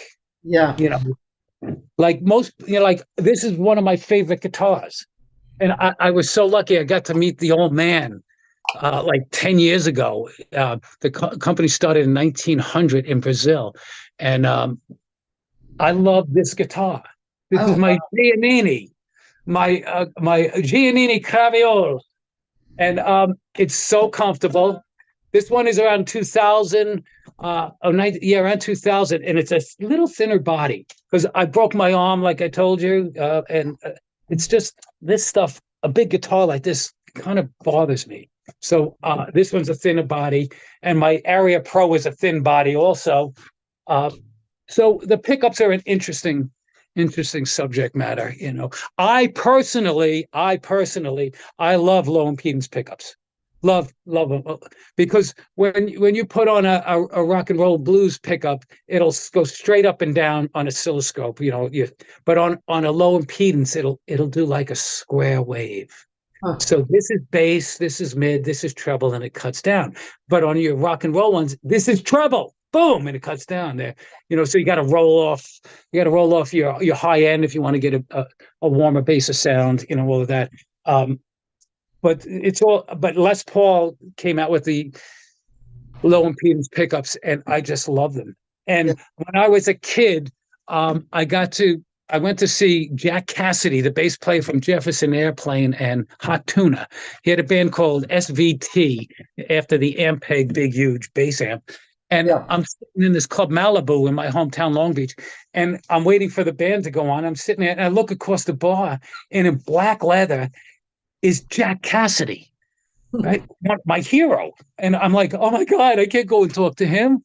I was like 19. I'm like, oh, So 25, 30 years fast forward, I'm at Gibson's party, and I'm at the private party, and Skunk Baxter and Billy Burnett, who played with Fleetwood Mac, and Mick Fleetwood, and Jack Cassidy on bass, jamming. So I look up. Before the band, I look up, and there's Jack Cassidy across the bar from me again. I go, screw this. I'm going to talk to Jack. I look up, hey, Jack, how you doing? We're talking. And I said, man, it's so incredible. It starts on the floor, and it hits my feet, and it comes up my body, resonates in my ears. Your bass is incredible. And he says, I use low impedance pickups. And I said, oh, I just studied with Les Paul, and I love low. He goes, well, that's where it all came from. Those low impedance and, the electronic. I think Les started the AES show, a lot of electronic stuff Les also started. Now, we don't, I got to praise Les, and Les did not invent the first solid body electric guitar, but he was in that group out here in Southern California doing it. Paul Bigsby and all these cats out here. But can I interrupt you a little? Yeah. Since we started a little late, I actually have to go to the bathroom. Oh, so do I. Oh, good. So let's play. I can share the screen, and I can play something. Like on YouTube. So just what do you think? My crowd is mostly a jazz crowd, but whatever. What should we play? Yeah. Les Paul or Paul. Yeah. Play that How High the Moon, I guess. Or, no, Via Candias. No, play How High the Moon. It's more exciting. Yeah. Now, is this an old one or? Yeah, it's an old one. Yeah. Or a newer one? Because there's one on 9 years ago. No, there's one from 52. If you go Les Paul 52, Yeah, I there's think one from 51. I'll show you what it is. And then, there's a video with it too. You'll see what. is this it? Yeah, that's one. Yeah. Okay, Okay. now we can go to the bathroom. I'll see you in a few.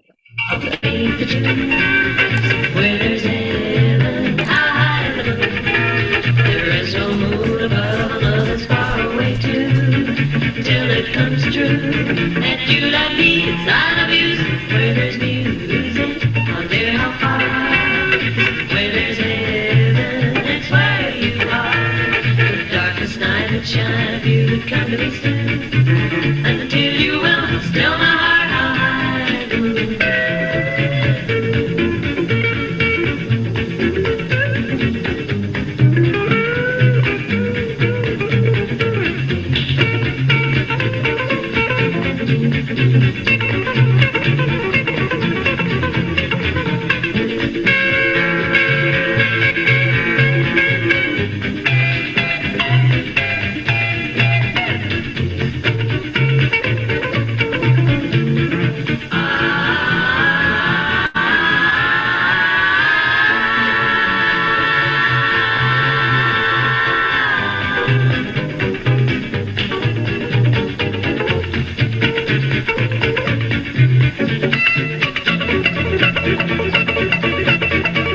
Somewhere there's music, a faithful tune. Somewhere there's heaven, high the moon. The darkest night would shine if you would come to me soon. Until you will, I'm still my heart. I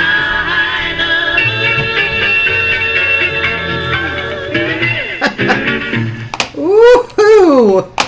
Man, Oh, let's have 19, distinctive sound. can you see me? Oh, yeah. Oh, okay.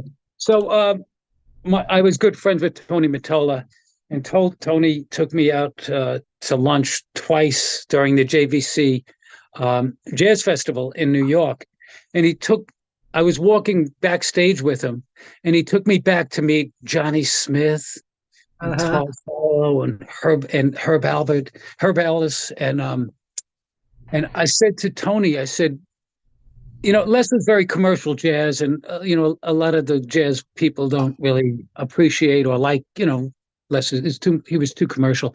But I said to Tony, I said, Tony, when are you going to let them do Spotlight You? Because every year they would spotlight somebody. They had Johnny Smith one year and Herb Ellis. And I said, when are you going to let them spotlight you? And he looked at me and said, I'm not letting them do me until they do the greatest guitar player I ever saw. And I said, well, who's that? And he said, you know who that is. And he said, one of the greatest. And I said, who are you talking about? He goes, Les Paul. Before his accident in 48, he was one of the most incredible guitarists I ever saw. Now, remember, Frank Sinatra said, Tony Mottola, he wouldn't want to play in my band. And so when Les was playing, he played country music as Rhubarb Red in the 30s and jazz as Les Paul. And in the late 30s, beginning of the 40s, maybe, in his band, he was playing a Les Paul trio, and he had Jimmy Atkins on guitar. And Jimmy used to send these recordings back to his little brother in Georgia, I think it was Georgia, Alabama. And his little brother would learn all of these recordings. And he was with Les for a number of years. And his little brother was Chet Atkins. Wow. So the lineage of really what some of the stuff that Les did was just totally incredible, and he brings this lineage to the country world of music, the country guitar, and all of that stuff. I love And Chet Atkins. I think Chet Atkins is an amazing guitarist. oh, he's incredible. Yeah. He I had breakfast with Chet 3 Sundays in July. So Chet and Les, they did an album together in 77, 78. It was called Chester and Lester. And I said to Les, I said, I'm going down to Nashville to this Chet Atkins Appreciation Society. If I see Chet, you want me to give him a message? And Les says, you tell Chet, blah, blah, blah, blah, blah. So I'm having breakfast with Chet. There was like 10 of us. And we had name tags, and Chet would come up and say, "Well, TJ, how you doing?" I said, "I got a message for you from Les Paul." Now, remember, they used to call him Rhubarb Red. And Chet sits down and he says, Les was a little ornery with Chet. And he says, "So what does Red want?" I said, "Les says, come up tomorrow in New Jersey and he'll record a new album with you." That takes his hat down, puts it on the table, and shakes his head and says, "TJ, you tell Red to get his ass down here to Nashville. I'll record him another record and win him another Grammy." I put the bird up in a tree, and I wrote this song called "Breakfast with Chester and Lester." My friend Julie says that I got to stop talking. I'm talking too much. The bird always says that too. So she said, "Let Cathy talk. What do you want to know?" It's all right. With this is it's a hang anyway. But I mean, yeah, I'm wondering. Well, TJ actually got me. Sorry, hold on. TJ got me. Did I keep talking while you're coughing? TJ got me an interview at NAMM this January with, I guess it's NAMM's library. No, it's their oral history program with Del Delafino. Dan. Oh, Dan Del Delafino. Yeah. And It's from NAMM. yeah, so the first day of NAMM, we're going to, TJ and I and a few other people, I guess, are going to have these interviews. We're going to have an action-packed session there. We have me going on, and then Leif Garrett, our teeny bopper rock star from the 70s, and then you. I hope I can be as entertaining as you guys. I don't think I can. You have the stories.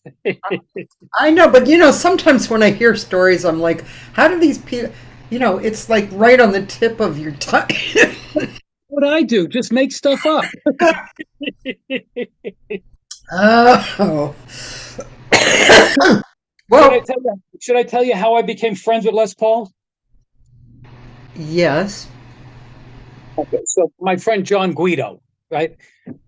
So I bring John and his friend down, Harry. I bring them down to meet Les Paul. And John was a great drummer. And I said, come on down. So John comes down with Harry and Harry's girlfriend. And after the show, we get in the car. And, this is New York. They were gangsters everywhere, right? Everybody was like, so we're driving home and Harry and his girlfriend start taking their shirts off. And I go, "What are you guys doing?" And they go, "We stole 4 T-shirts from Les Paul." And I go, "What?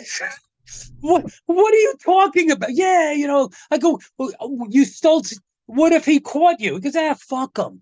I go, "Whoa." I go, "I would be kicked out of the club for life." I mean, so the following week I went down to see Les and I said, "Les," I said, "I brought some friends down last week. They stole 4 T-shirts from you."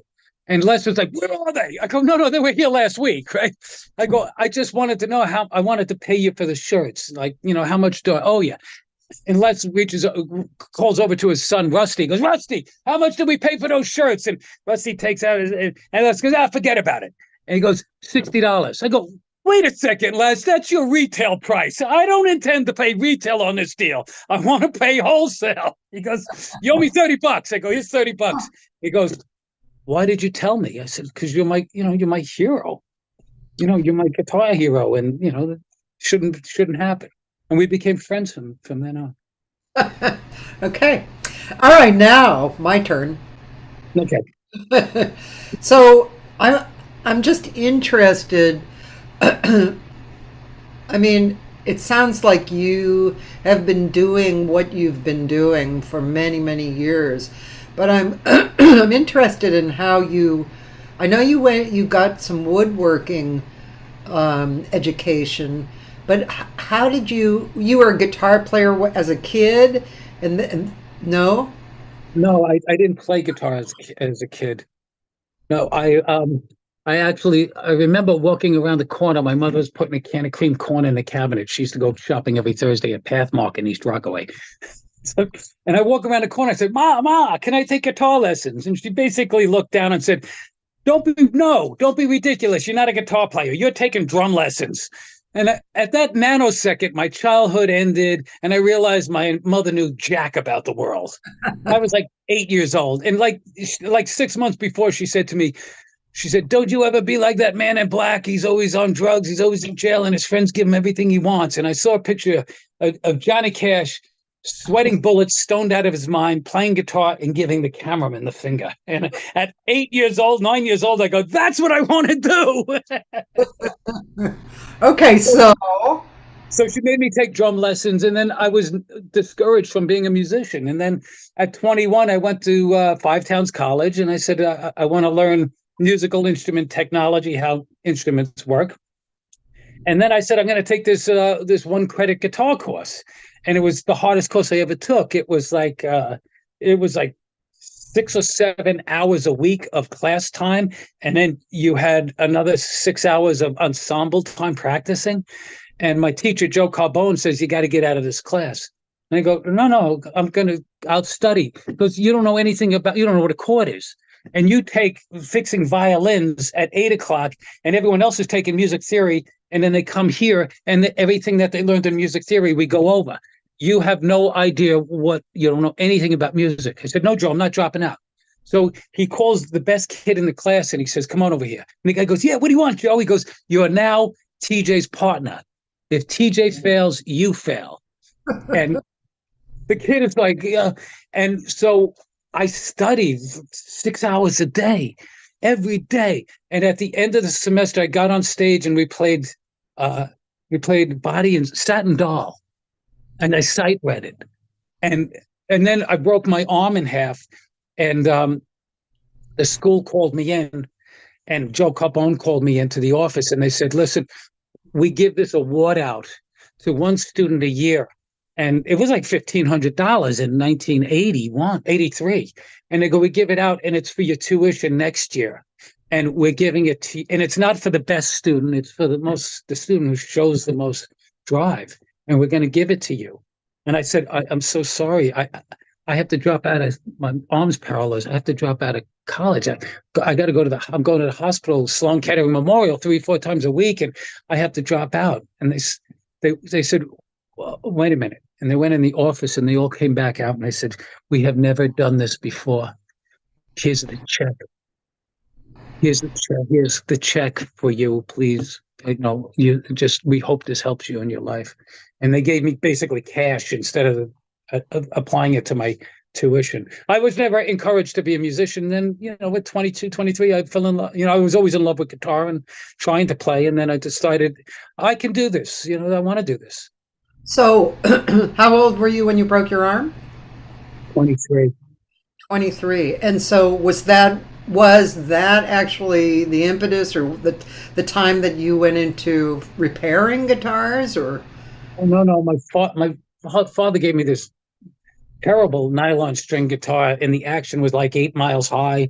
And then I learned to bring down the action and how to drop the bridge, the saddle on the bridge, and bring the strings a little lower on the nut. And that particular guitar, the nylon string, doesn't have a truss rod. And then I got electric guitars with truss rods, and learned how to adjust the truss rod at like 15. That was before you broke your arm. Yeah. So I have 15, and then I was always repairing, buying and selling, and then I broke it when I was 22 or 23 while I was going to music college. It was terrible. It was just terrible. How did you break your arm? We had parked my dad's boat, and in Long Island, there's a shift in current from high to low, like 6 feet, 5-6 feet. So I had enough slack in the rope, and we had to climb down the bulkhead, stand on the windshield of the boat, and jump into the front of the boat, which was a bow rider where you can sit in it. And I jumped in. I got in the front, and my girlfriend at the time was climbing down. And she was standing on the windshield, and she started falling backwards from 5 feet up, and she was going to land on the perimeter of the boat with railings. And I grabbed her, and her 125 pounds, we landed on a 1-inch safety railing, and my arm snapped in half. Oh, oof. But they put metal plate, 2 6-inch metal plates, 18 screws, 400 stitches. But a year later, they removed them. And when they removed the plates and the hardware, they put my arm in a cast. And after 3 days, my arm was 3 times the size. It was purple. It had no circulation. It was ice cold. And I kept complaining about it. And finally, after 3 days, they cut it a little here. And the next day, I said, "You got to cut this cast. My hand is..." So my ex-girlfriend at the time, she had a great lawyer, and she was awarded $3 million on this nerve damage. She got causalgia. It used to be called causalgia, and now it's called RSD, reflex sympathy dystrophy. And he got her like $3 million. So a year and a half later, I called her lawyer, who remembered me, and I used him. And he said that when they put it in the cast and me complaining about it, that's what caused the RSD. Was not the removal of the plates or any of that. It was their negligence. So he got me he got me a very, very good out-of-court settlement. We were going to court on Monday, and Friday the judge called up. I had a federal malpractice lawsuit. Judge Glasser called up, and his secretary said, "You can't go to court on Monday because John Gotti's brother, was just accused of bribing the judge and the jury. So now that courtroom is being moved over to Judge Glasser, and criminal cases take precedent over civil." So Judge Glasser went in and told the insurance company, "You've been jerking this kid around for 7 years, waiting for him to die. You better give him a settlement that he can live with and he's happy with." So I got this very nice settlement, and I went in, and my lawyer, Richard Franks, just the dearest human being I ever met, he said to me, "TJ, let me buy you a structured settlement annuity, and it's tax-free if you do it within the first year." And I'm like, "What are you talking about? I got like all this money in the bank." And I saw a tear roll down his cheek. And he said, "I don't care if they gave you $10 million. They turned you into a ruthless street junkie, and you will be broke in 5 years." And I listened to him. And I get this little check every month for the rest of my life that buys enough bird food. If the bird eats too much, I got to go repair guitars. So, and I had lunch with him. That was 1990. I had lunch with him 5 years ago. He's still alive. He was like 90, still practicing. And we had lunch in the basement of his building on Lexington and 52nd. And we were walking out, and they had one of those 4x8 throw carpets, the rubber ones with the cloth on the top. And we're walking out, and there's a railing, and there was a curve in it. It was like looped over, and he got his foot stuck, and he started falling. And I grabbed him, and I held him up, right? And we walked out, and as soon as we got outside, I said, "Richard, I'm so sorry. I can't believe I did that. What was I thinking?" And he looked at me and said, What are you talking about?" I said, "I should have let you fall. We would have had a great lawsuit." He started laughing. Yeah. Okay, was so very on your life path here. So, okay. So then I read somewhere in your bio that you went for woodworking education somewhere. Yeah, I was in Morrisville, upstate New York, wood identification. Identifying wood and calculating how much wood you need to build a house, and looking at the pores of wood and all that, that kind of thing. It's very, very interesting, very nice, very educational. It was great. Was that useful for guitars too? What's that? Was that useful for your work on guitars? Absolutely. Yeah. It was a lot of machinery and it was cutting trees down and cutting them into planks. Quarter sawn wood, and it was tremendously helpful in the understanding of what makes a good guitar wood, because you want a quarter sawn wood. You don't want to just cut straight off of the log, because it's weak and the grain will break. So when you cut it into quarters and then you cut it like this, the grain is more straight. It's in more of a strengthened position. I see, right. I just have to put in, when I was in junior high school, they had electives, right? And, of course, probably 90% of the girls took home ec. Yeah. But that had no interest for me. So I took electronics, metal, and wood. That, that explains why you're the bravest singer, singing with three guitar players, jazz guitar Also players. explains why I hate baking, but cooking, oh, it's okay. But baking, oh god. But I just made some Cinnabons for the holidays, and I'll never do that again. It was Yeah. terrible. I can't. I mean, baking. Wow, takes a lot of patience. Anyway, so back to you. So I'm curious how the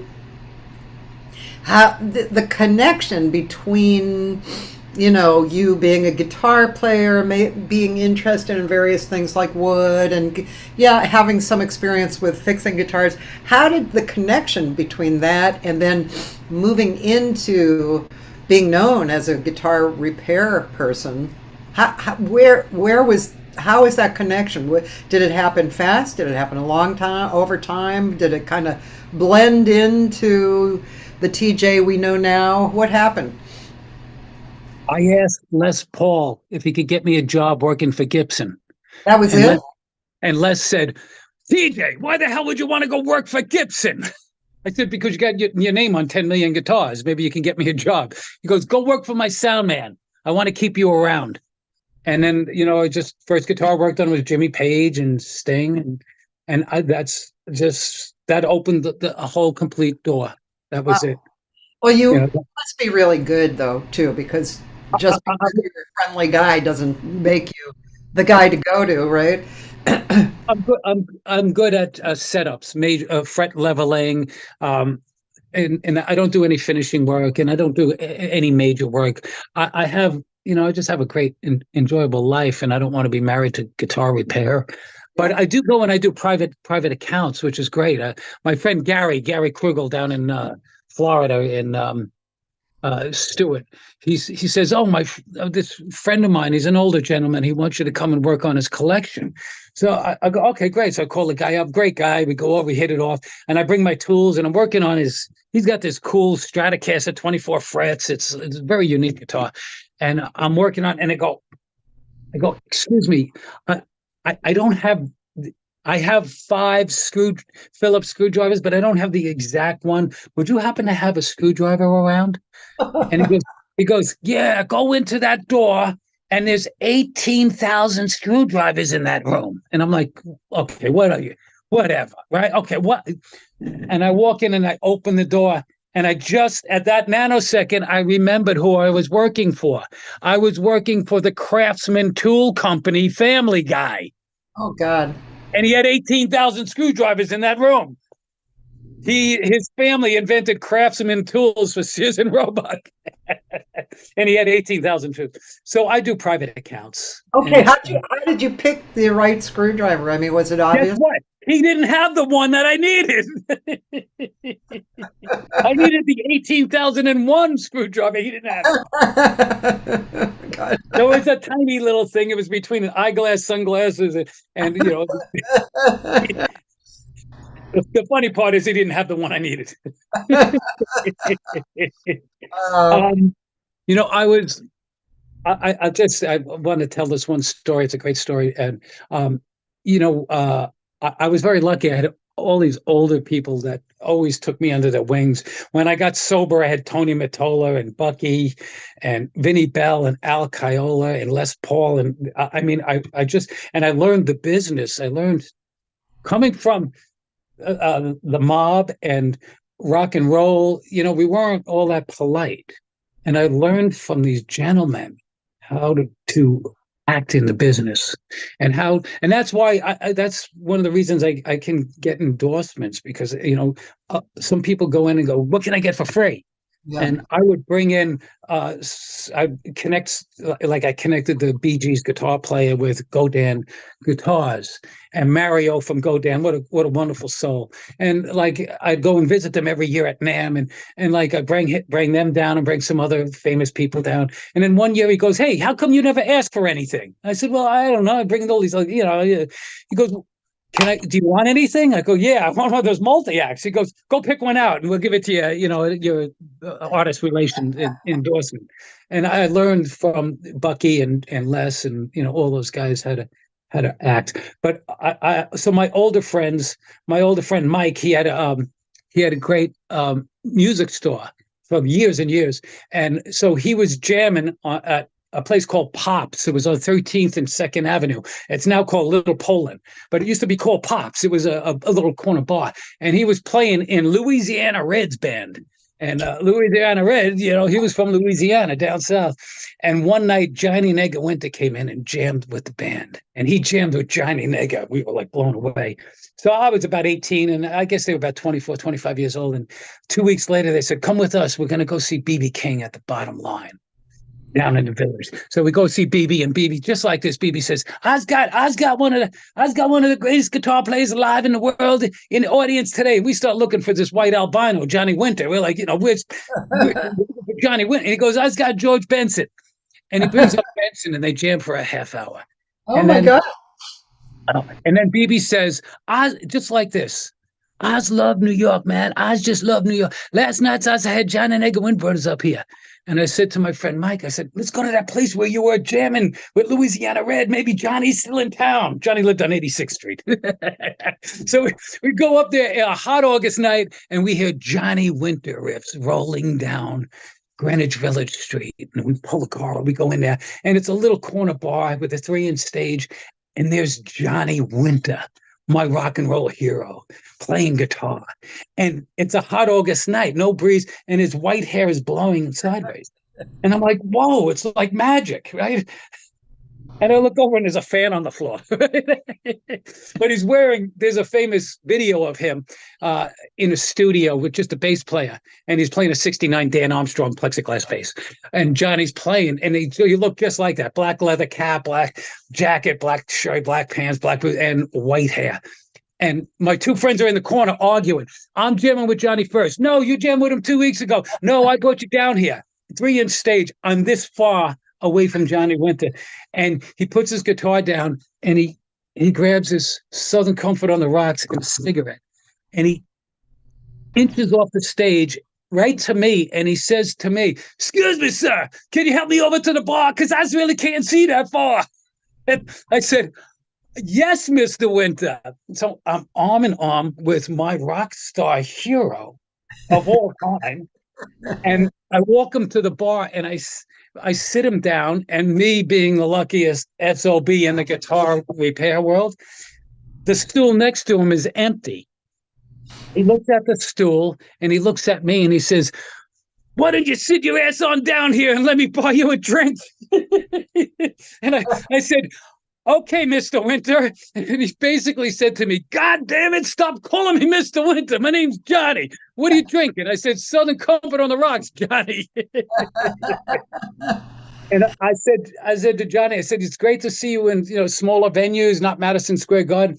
And so poetically, he said, yeah, we all dig singing the blues up close and personal for all of yous. And I went, wow, that rhymes. Maybe he's a few times, who knows? He once actually sat in on a jazz gig of mine in LA. You're kidding me. Really? I don't know how he was there. It was, and it was just kind of a small crowd and this little venue. And wow. Yeah, it's like, oh, this is interesting. I mean, I was never fully aware of who he was, musically and stuff. I knew who he was, but so I'm sure he was somebody's friend, in the band or something, and it's a sad story because it's a perfect example of bad management.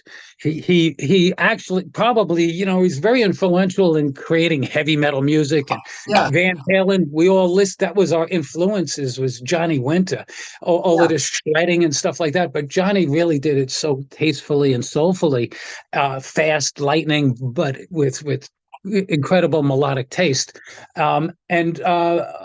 His management was terrible, and he was a drug addict. He was like on heroin for 4 years, but on methadone for 38. And then my friend Paul Nelson got him off of methadone, and won him a Grammy the last 7 years of his career. And Paul's up in Connecticut where Johnny lived, and really did us all a big favor because he brought Johnny back a little bit, And Actually, I don't think it. Sorry, this is yeah. maybe why I don't remember my story so good. I think it was Edgar Winter. Oh yeah, Yeah. yeah, yeah. Edgar lives in Beverly Hills. Yeah, Oh, and is he still doing it? yeah. He just had his 77th birthday this week, and he won a Grammy last year, a tribute to his brother Johnny. Yeah. But Johnny had like the biggest signing bonus in '68 for $500,000 from Columbia Records. Huge, huge. But his management, the management part of it, a lot of people don't want to have a manager. They're going to take my money. And my friend from out here in LA, she's an actress and she's a singer. And she said to me, she goes, TJ, you're from Nashville. What's the big deal about Joan Jett? And I go, what do you mean? She goes, she doesn't write any songs on her albums. None of her songs are written on her albums. And I said to her, this is the perfect example for me. Yeah. Because when I was 14 and 15, my uncle's best friend was Kenny Laguna, who was part of the Tommy James and the Shondells and booked the first Beatlemania. I remember hearing the stories about him getting royalties on that. And he picked up this female rock and roll girl in '77 and started Boardwalk Records. And he's been Joan Jett's manager for 45 years. And I learned all of this stuff about the music industry just through the osmosis of him. And I said to her, you might not like Joan Jett's music, you might not like what she does, but every time, Country Music Awards, Super Bowl, Grammys, every time you hear her, she has a perfect sound for her. It's always perfect. And that is the beauty, the key to correct management. And now flipping it, Johnny Winter should be a household name like Jimmy Page, Eric Clapton, Jeff Beck. He was just an incredible influence to us all, but he didn't have that management and, drugs. It's a great learning curve. You learn with age in this industry that, sometimes you really need to have a manager. Yeah. Yeah, Les always said that. He says you can't promote yourself all the time. You need someone else promoting you. Yeah. Sorry. I mean, just over my career, it's just been like, people have asked me various things. First of all, do you have a manager? I had a manager 2 times. One time, I have to share this with you. I had gotten the gig. It was for the NAMM show. It was I was the singer through the whole every day, and I had a different guitar player with me every day. It was really nice. It was for EV actually, and to show off the EV mic, right? I had this manager. He shows up like the last day in Bermuda shorts and flip flops, and he literally says to the head guy, I don't know why you got her, but she's I guess she's okay, like as a joke. And that was, of course, the last time I had him as a manager. But and then people asked me if I would be their managers because I just was good at PR, out in the world and stuff. And it was just never got that gene happening, that good thing with a good manager. I think it would be really valuable to have somebody on your side.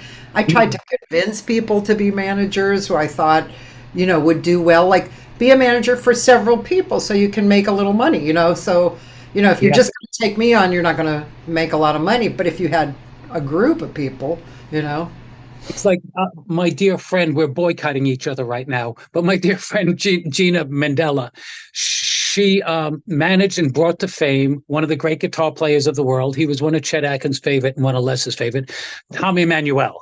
And Tommy is this fingerstyle, truly plays just about anything. He's just a complete musical soul genius. I telling everyone about, I've known Tommy for 27, 28 years from the Chet Atkins Appreciation Society, and my friend Gina brought him to fame. He's with the massive management now. And, he had to move on. And he gave her a great package, his 2-year severance pay. She did all his merch for a couple of years. He really treated her excellent, and they all knew and understood. But I learned so much from her. She knows. That's all she did. She grew up here in Hollywood, and her mom was it was an actress in some of the motion pictures. And she says to me, she goes, "You know why I like you so much?" I go, "I don't know why." She goes, "You remind me of my father. He was a Goomba." But when you are around a professional manager, you realize the importance. Yeah. What they do. No, she's a manager for people, and she charges. You have to put her on a retainer. But what she does is incredible. Everything electronic, everything internet, tracking your records to even scale pay for musicians on a record that you're doing with the union, and incredible that I got to learn just through the osmosis of being friends with her. Yeah. Yeah. Yeah. And Laguna from Joan Jett. That was like incredible at 15, 16, learning all of this. Yeah. What do you how do you see the industry right now? I mean, that's a huge question, but do you see I mean, the whole thing with CDs and, CDs, I mean, how do you see maybe a possibly new promising future coming in with new ideas, or do you see it kind of whatever? Well, some of the surveys say that 83% of musical instrument sales are online. But when you have a boutique store, and there's one, I think it's East Side Music in Nashville. They specialize in guitar effect pedals, and it's a boutique. So I think you really have to turn your business around to a boutique type of thing. And you have Sweetwater, and they're the greatest company in the world. They call me up. I don't buy that much I like playing nylon string, and I go, "What do you got on? What kind of floor model stuff you got?" "I got this fuzz pad. I got." I go, "How much?" $19. It's normally 50. I go, "Send it to me." Right? And they have an incredible customer relationship department.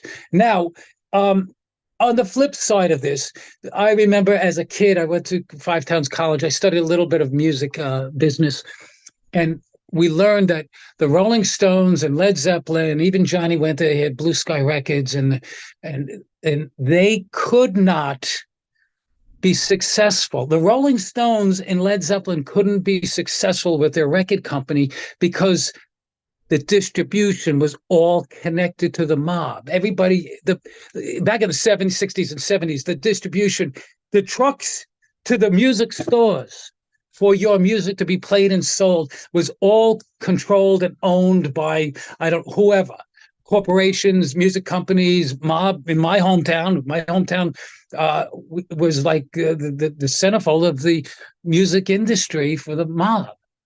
So I got to learn all of this stuff, and it was so hard to get distribution. It's easy now. You can do all your stuff. You can hire my friend Gina Mandela. She'll put you on, and she'll get everything done for you, where everything is listed and royalties are paid and all that stuff. But my point is, like my friend, he plays cover tunes, and he makes a living selling his CDs online. And it's not original music, it's just cover tunes. And it's great. That's fantastic. Whenever a musician is successful and is making money, I love that. I think it's fantastic. So it's a whole, that online thing is incredible. What can be done? We have Zoom, we have YouTube, have some of those local YouTube things where you don't have to go through YouTube, and that opens up a whole entire world. Let's face it, streaming is there. It's nice because the Sirius Radio, it's like $8.50 a month, and then all of a sudden it runs out, and I'm paying like $8,200 a month, right? And they charge me for 2 months, and I go, "Hey, they refund my money." I go, "Get out of here with this stuff." So I cancel my thing, and they send me a thing, $5. $5, right? I go, "Okay, great, I'll take it." "Okay, how much does it come to?" "It comes to $6.50 a month." I go, "Well, it's $5. How much is your tax?" "Well, the tax is this amount, but we have a royalty charge for the songwriters." I go, "Oh, okay, great." So they charge like 75 cents, 50 cents a month for royalties. Luckily that is changing, because my Nashville songwriters friends used to make a fortune. Now they make, they get 3 million songs played on air, and they make $32. Yeah. They used to make a couple of thousand. Yeah. Those stories. Yeah, So yeah. it sure is interesting how, watch how this all unfolds, and how the internet and the distribution has opened up. Open up, but yeah, there has to be, I mean, this is a whole other discussion, and it'd be nice to hear somebody speak on this at NAM maybe.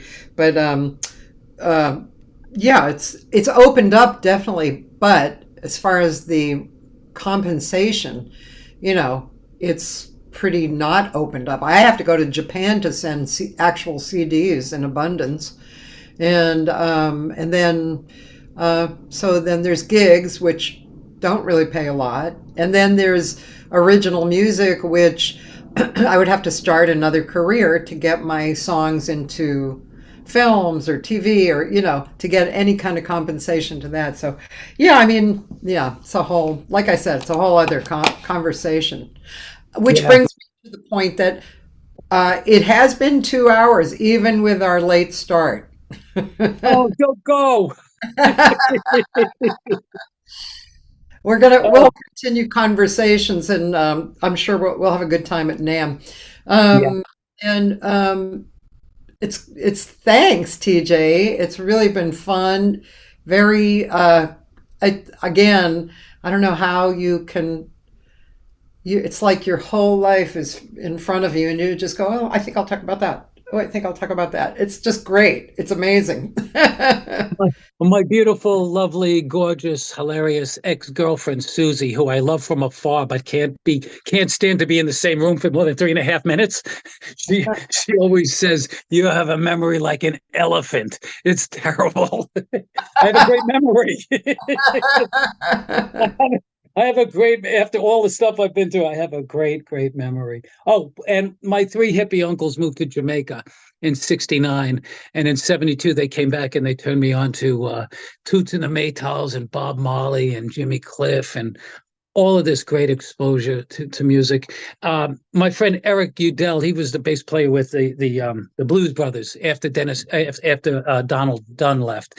And I remember talking to him, and he said, when you're kids, you got to go out and pay your dues. You got to go to a club and try to meet your heroes. You got to try to talk with them. You got to try to meet with them. And that was, that's what we did in the streets, learning and meeting our influences. And it was, for me, in the guitar, in the repair world, in the instrument world, going to NAM and getting to meet like all of these and become friends with some of these inventors and owners of companies. And it's just, and like the endorsement thing, just go and be polite. And every company will give you, except for the big ones, Gibson and, Taylor, they'll give you like a player's endorsement, but you just go be polite. Don't expect anything for free, and talk to one of the guys there and, say I'm a player and, I like your gear, and they'll offer you something at a half price. And it's, it's a huge learning curve that is taking us decades to learn.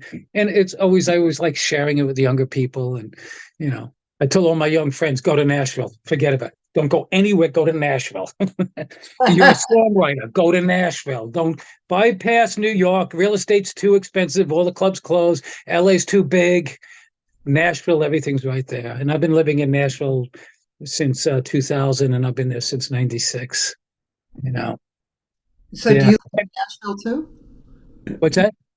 You live in Nashville also? Oh, yeah. I just sold my 2 houses there 4 years ago, before the market went up.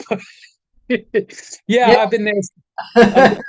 I've been there 3-4 months out of the year since 2000. And it was a great time to go. I got to hang out with backstage with the Grand Ole Opry, and then I get to hang out with the greatest guitar repairman in the world, Joe Glazer, who sells the Plex guitar machine. It's a laser and a grinder that comes in, and it measures the neck of the guitar, and what frets are high, what part of the fingerboard's high, and it comes in and it grinds down everything perfect. I'm dear friends with George Groen. George is one of the guys who started the vintage guitar world with Hank Williams Jr. in '67. And so just being polite and not expecting anything is, a tremendous thing in this business, and I've just learned so much through that. Yeah. And it was great. I got to hang out with my friend Lou Carollo. He's a great guitar player, and my cousin. They bought in 1973 brand new Gibson Les Pauls Cherry Sunburst, and I went running over there. I was a little kid, and they opened the case, and I can still smell that smell. And Lou plays with Rick Derringer once in a while and Tony Orlando, but he plays with Joe Rock and the All Stars. And Mark Mendoza, we went to high school with. He's the bass player from Twisted Sister. So they had me come in guitar tech for them. It was so much fun with George Thorogood and the Destroyers 2 months ago. And it's thrilling. I met all these great people. It's so nice to go and meet my childhood heroes. Like my friend is Steve Longo, is the drummer from Rat Race Choir. I grew up, that was where I cut my teeth on. And to become friends with some of these guys all these years later is almost as a big a thrill as, not hanging out with Les Paul for 75 shows, but it's just a great thrill. Yeah, that's great. Okay. That's all I got. That's all you got. By the way, Hank Williams. Yeah. Okay. So my friend Jocko, the guy who's coming to the NAMM show from Japan, he loves Hank Williams. And that was actually the first time I really heard Hank Williams. And I was really impressed. It was very jazz-like, playing. So I actually want to listen more to Hank Williams, Yeah. Oh, his lyrics are great. He just was great. And if you see, there's an old famous picture of Hank playing at the Grand Ole Opry. And if you look stage right in the back, there's Chet Atkins playing. Oh, when Chet came, Chet played with the Carter family, Johnny Cash's wife, June, and Ma Bell, what is her name? June's mother, very famous, played the L5.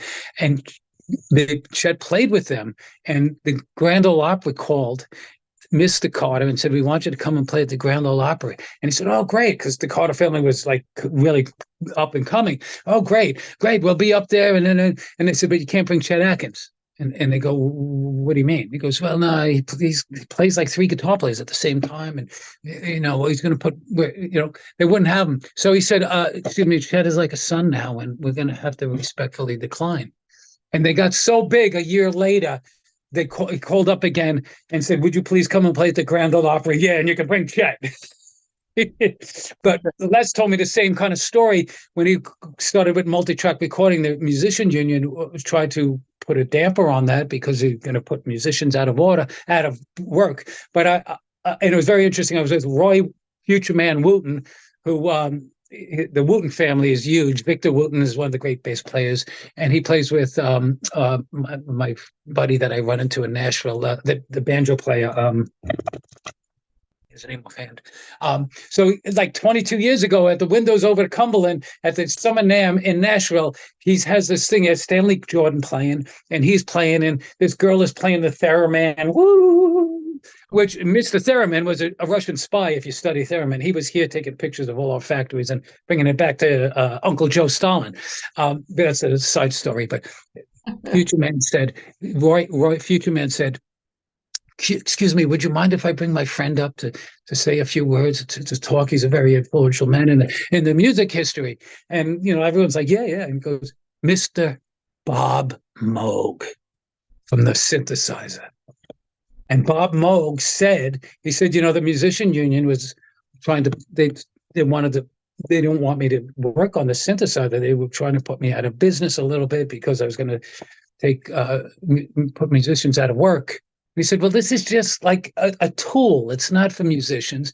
And then he said, he said, I was about to go bankrupt until Burt Bacharach did an album using my Moog and gave me credit for this.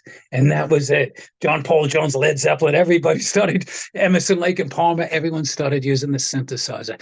But it was very interesting how that comes along. And Very interesting.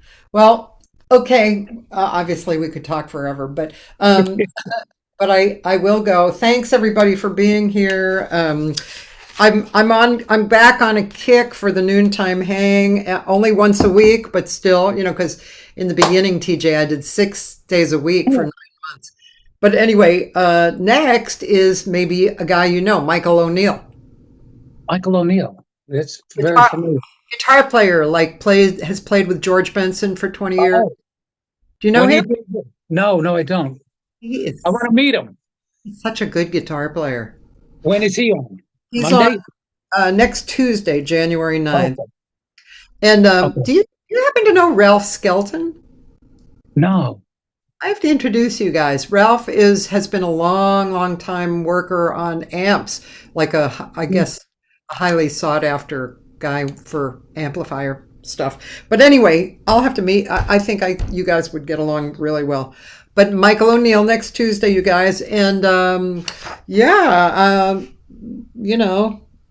The amp world is an incredible, interesting business. My friend Ray Matuza is building these Sound Dragon amps for Mitch Colby, and Jimmy Page is part of the company. I guess he's a major endorsee. But they bought all old parts, brand new parts from the 50s and 60s, like Mr. Marshall did.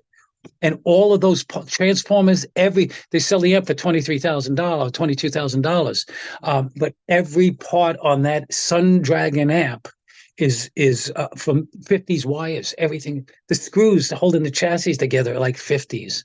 And wow. It's funny.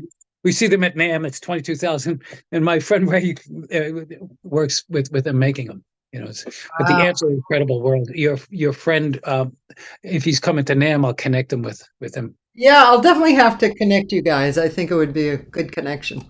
You better get me off. You better get me off because I'll be talking till next Thursday.